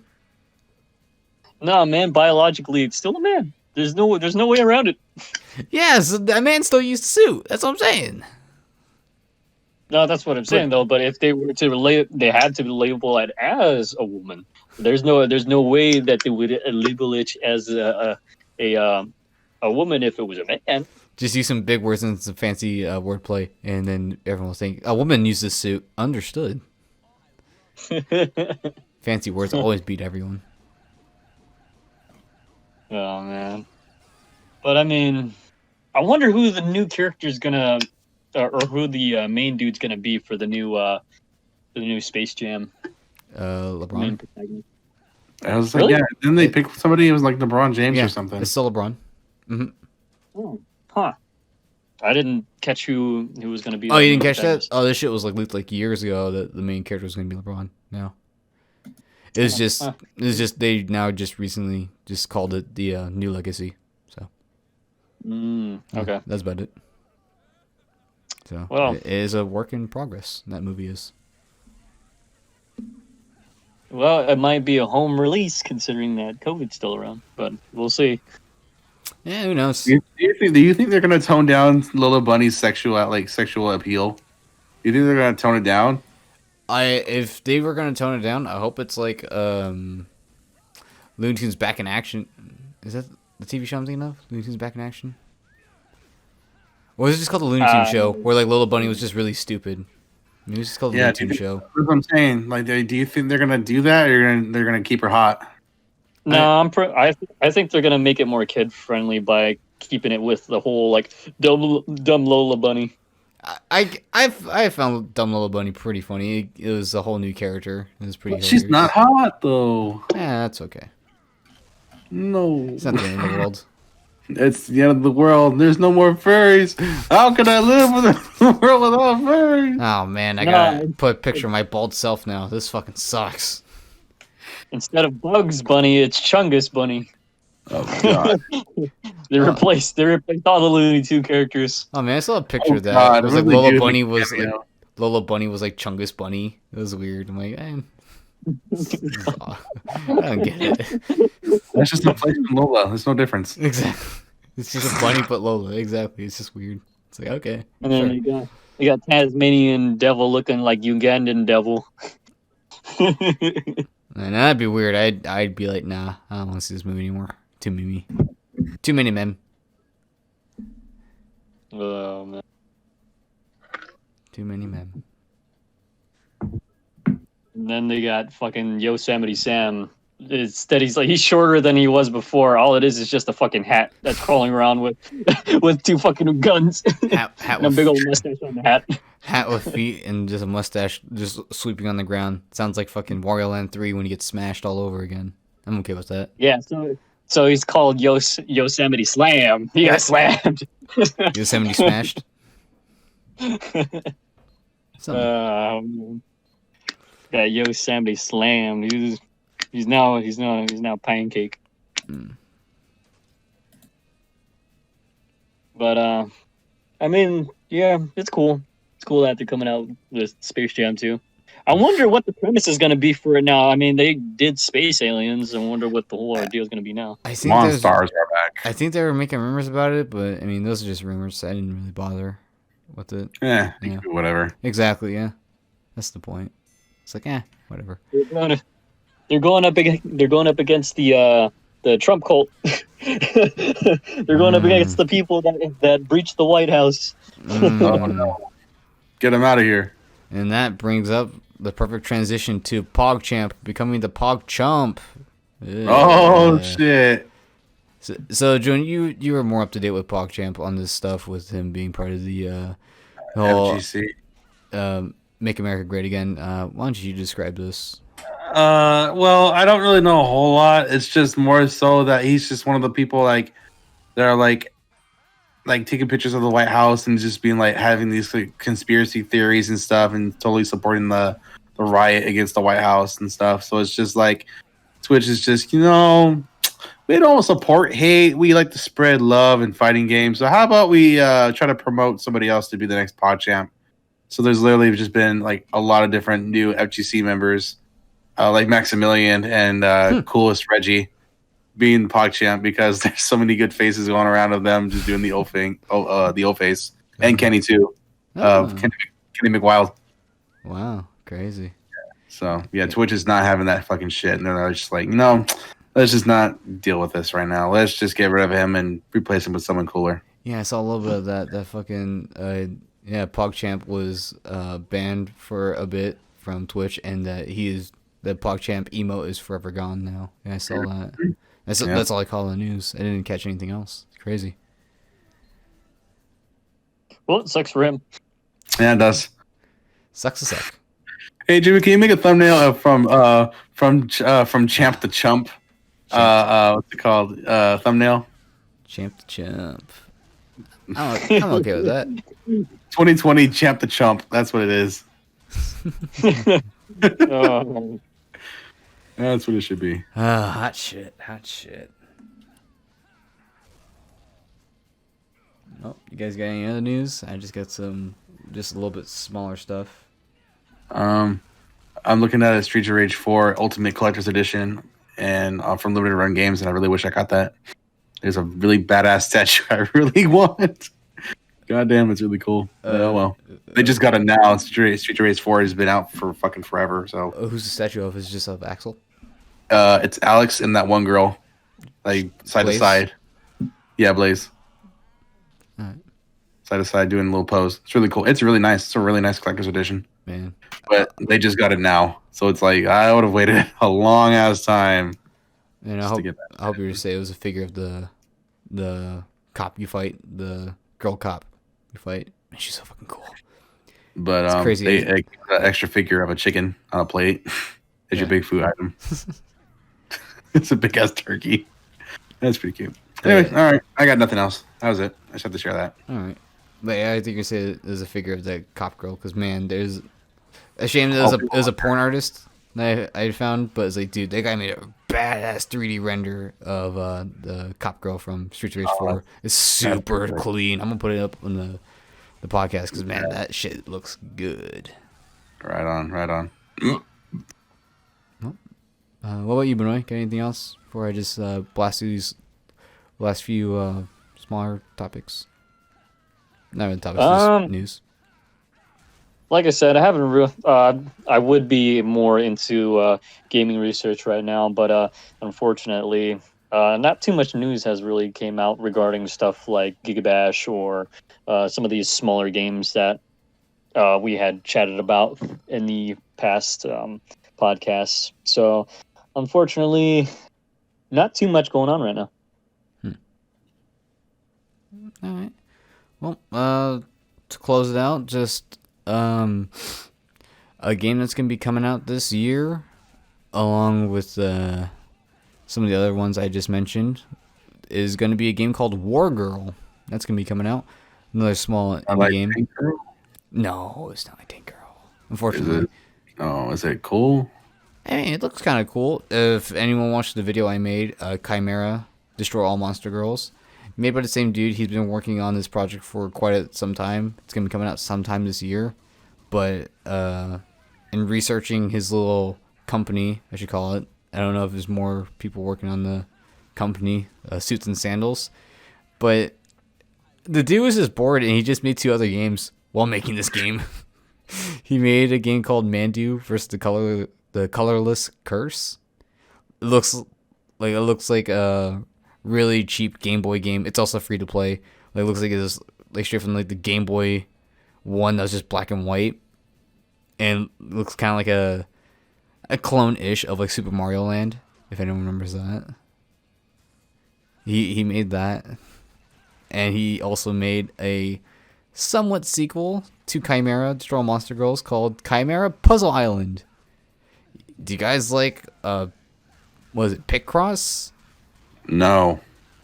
Yeah, it's a Picross game, but all the cutscenes and all the Not even Benoit wants to answer. He's like, I don't know, probably not. And fair enough. I'm not a big fan of Picross either. I never really understood it, to be honest. But I mean, hey, What the fuck is Picross? you never? Oh, you don't know what Picross is? Oh, No. it's that weird shit where it's like kind of like a color by pictures thing, where it's like there's a bunch of like ones and 3s and 4s, and like it's supposed to like match like colors like with the thing or some shit like that. Oh, I think I remember now. I was like, I think I might have heard of Picross, but as soon as you said it, I was like, oh, okay, yeah. Like now I remember. Mario's Picross and all that. They still make those type of games. So the dude just made one. I mean, I'll try to play it. I'm not a huge Picross fan, but I mean, all the cutscenes of the characters are still as charming as ever. Kind of upsetting it's just this type of game, but it's probably just easier for him to make than just make like another big game. Well, he's already working on a big game, so. Hey, man, you want a digital coloring book? There you go. Pretty much. Oh, man. But yeah, so War Girl, it's gonna be coming out sometime this year. Looks pretty fun, you know. Yeah, I would say it's kind of like a Mega Man-ish clone. Like, you can get a bunch of weapons, make a new moveset, you beat some bosses, you also get like some moves from them, which was kind of the whole point of Chimera Destroy Monster Girls. When you beat a boss, you get kind of like a new power-up from them. So yeah, interested to see how War Girl comes out. All right. And that was my podcast. Thank you two for just sitting here and listening to me ramble for 8 hours straight. Is there anything coming up on the channel? Besides just some other old stuff that we've recorded, it's again just gonna be coming out every 2 weeks. So I'm not gonna say what's coming out next week, but something will be coming out. Hopefully you guys enjoy it. You know. When are we gonna do that jailbreak game? Well, I don't know. Whenever you find time for it. I'll be busting out of prison. I always have time. You never tell me. Okay, we'll bust out sometime, and that'll be coming out. It won't be relatively soon due to the new schedule how this channel's been going, but it'll be coming out. It'll be out when it's out, and we like that. We like that. It'll be out when it's out. Yeah. I think Friday nights might actually work, honestly. Because I don't work till 4. Courtney gets off, and then you're off, too. Man, I'll be fucking beat. But okay, we can try to go for that. Fridays. All right. But Friday night. What about you, Benoit? What's happening on your channel? Anything cool? Man, my fucking PC's broken. What the fuck you think? You gotta rub that shit in. Hey man, make the funniest 5-minute clip on Xbox. That's so fucked up. Dude, you're playing Cyberpunk on 2077 on Xbox. Just put like a 5-minute clip on there. There's gotta be some shit breaking. What are you talking about? Come on. It's your channel. You can make. Just think I forgot. You can make 5-minute clips on Xbox. Don't act like you can't. I know Xbox is pretty shitty. There's a share system on the Xbox. I think. There is. Yeah, it's 5-minute clips. I don't even think my thing can even record up to 5-minute clips, and even if it does, that'd be 720. I thought Xbox was so great. Xbox okay, so here's the thing that makes Xbox even worse. If I want to record longer sessions, the resolution gets gradually worse. That's what I'm saying. It'll be 720p, but it'll be 5 minutes though, right? 5 minutes. Yeah. 5 minutes. Yeah. I think it's worse than 720. Just make it a good Let's Play and have it be like a 30-second Let's Play. Oh man, yeah. Oh, I should do that at some point. My YouTube channel, 30-second Let's Play. Let's go. Oh man, that shit's so funny.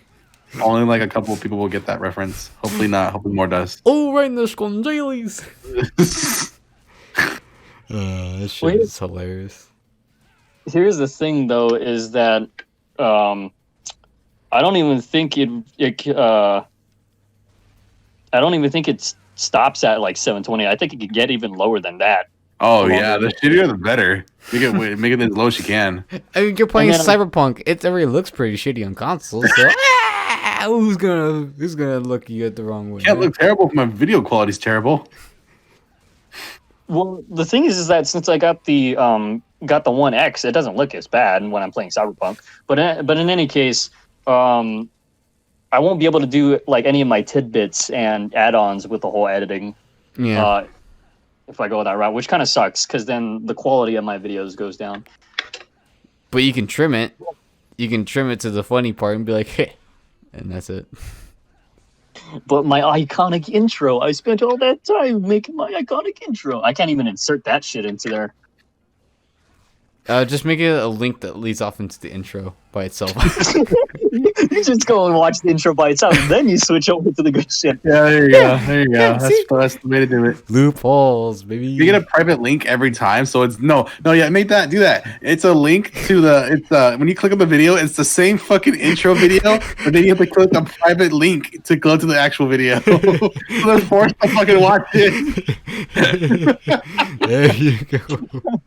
That's how you get some fucking views on a video. They're all the same video. You have to click the link underneath. No, just that one link that leads to the same intro, and that's. Oh man. Hey man, I worked like 2 months in this intro. Y'all gonna watch it? Yeah, all son of a bitch is gonna watch this shit. I put too much time into this. Y'all better fucking watch this.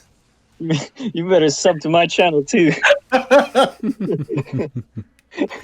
This 30-second subplot is gonna be right here until we actually get like 30K on my channel. Watch when I apply for like freaking YouTube partnership. All right, you got 1,000 views and you got 1,000 watch time. Where did y'all get it from? I got it from my intro. Same video. Man, this intro actually is really good. No one has subscribed. Yeah, you made that many views on one video. Damn, what have we been doing? Actually, it's funny you say that, because the one video that has gotten more views than any of my other videos is my Fly Punch Boom video. There you go. And that shit has like almost 3,000 views. I'm like, holy shit, man. Damn, where are all those subs? I know. I was like, where are the subs? Tell them the subs. Subs? Point the gun on the camera and tell them the sub. I'll do it. Point it Sub like or this. die. You either Sub me. sub, or I'm gonna track your IP address and I'm gonna smash your big toe with a hammer. Just a big toe. Just a big one. Big toe. Just a big one. Yeah. And then you'll end up coming out with a fucked up toenail. Yeah. Classic. So you better sub. You better sub. But only breaking into houses and breaking toes. And they go, Yeah. oh noes. I hear. The funny thing is that I hear that you rely on your big toe to maintain your balance. So you're gonna be tripping a lot without Yeah. that big toe. That shit's serious. That's how serious I am. I'm gonna fuck up your big toe, and you're gonna lose your balance. Damn. And then me killing you won't be directly. It'll be inadvertently when you trip onto something that you shouldn't. There you go. Then you really regret for not subbing to my channel. It'll be labeled under accidental death. Accidental and not subbing. Oh my god. Mm. But it's all in good time whenever somebody decides to not scalp the rest of the fucking graphics card, so that way I can actually buy a pretty decent one for my setup. And Yeah. then Yeah. and then, after that we'll get to play all the games, and then hopefully Midnight Ghost Hunt will be done by then. But then again, they said that they're still working on the next alpha, so they're probably working hard on making sure it's good quality. Yeah. All right, so Not even shitty. I want to play it. PC can only handle so much. I mean, hey, the game felt fine as it is. I mean, you could just release it now and just keep building, but whatever.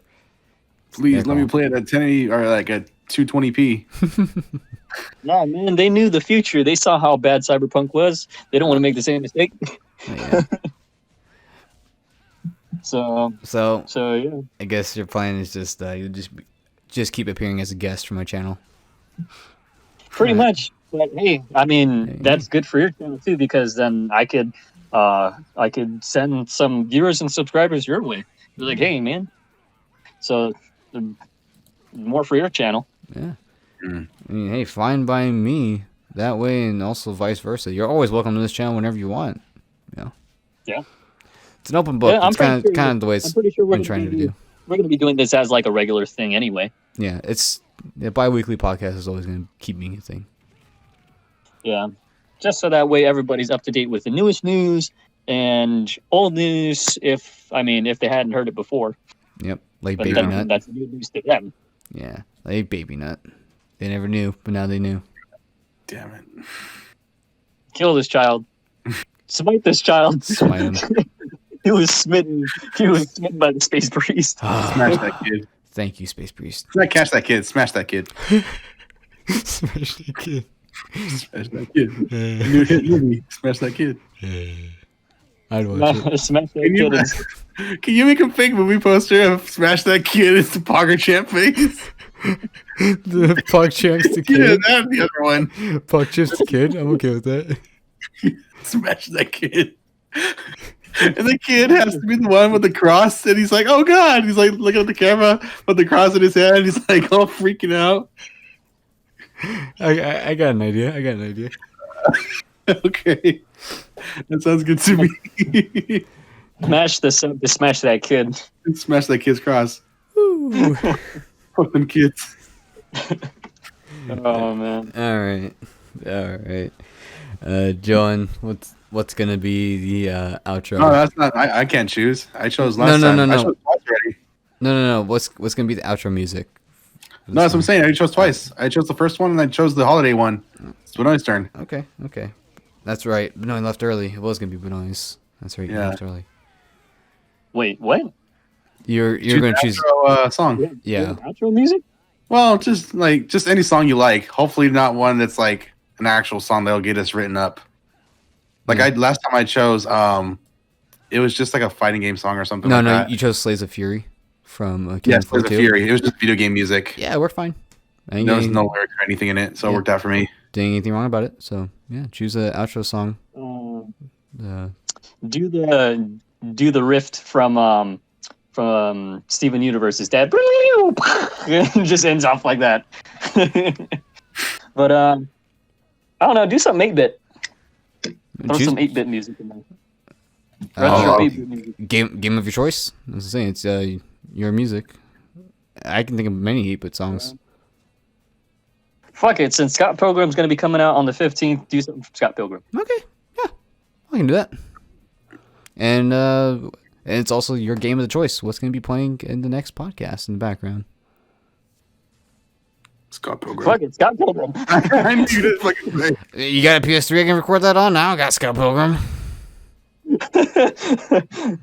Julian does. I don't have any. Julian got that.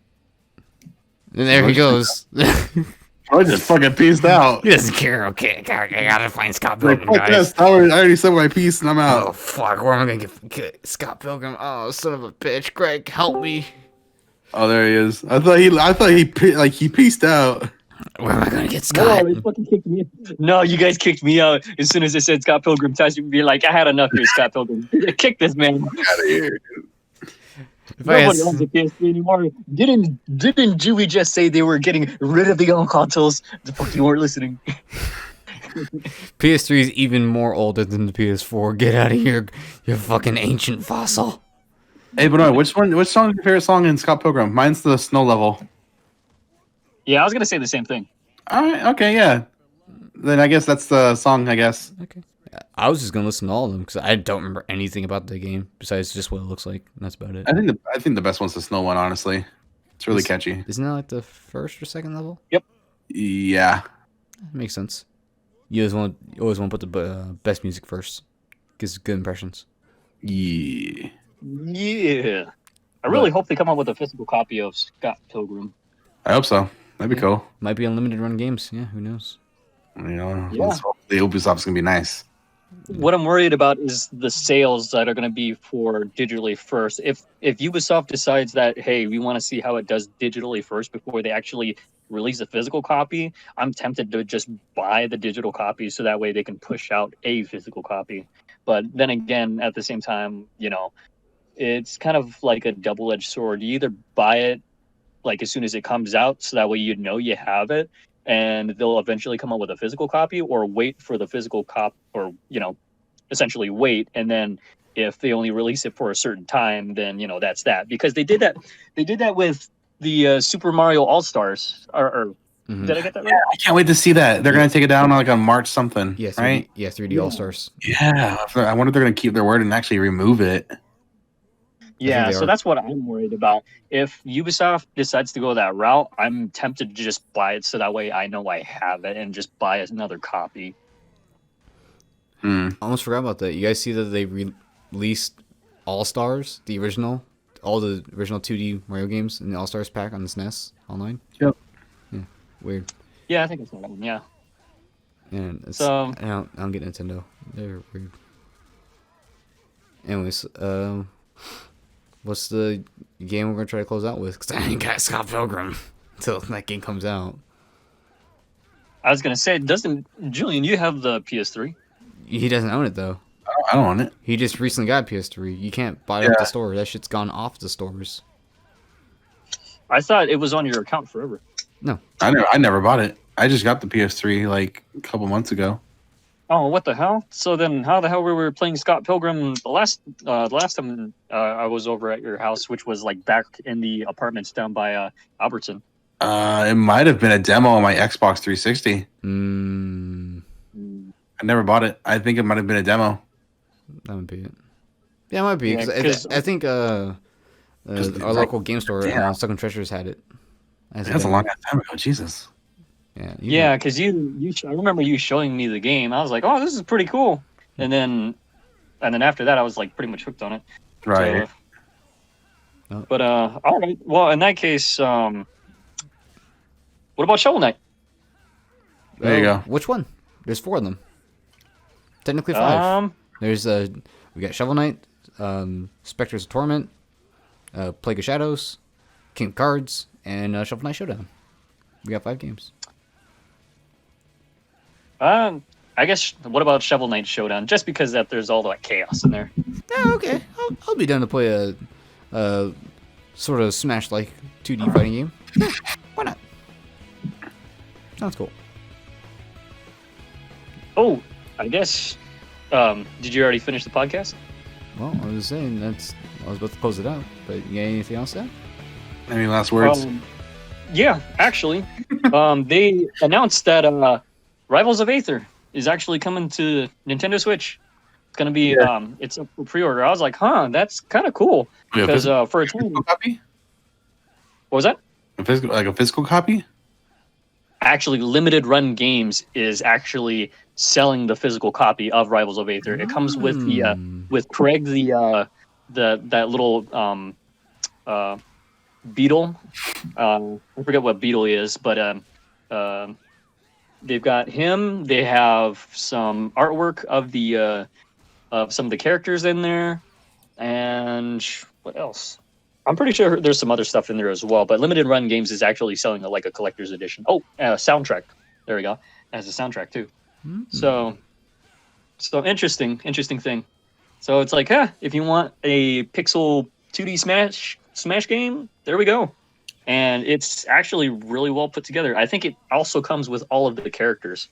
Yeah, it does. It comes with Shovel Knight and everybody. I was actually looking at that because it was on sale. The only thing I don't like about it is the online fucking sucks. Everybody's like, don't buy it if you want to play online because that's not what you want to do with it. Play with it if you have friends over because online's not great. I would think so. I mean, it's a very small developer company, so yeah, that's the kind of thing that just kind of sucks. It's like, you want to play online? Yeah, I wouldn't recommend it.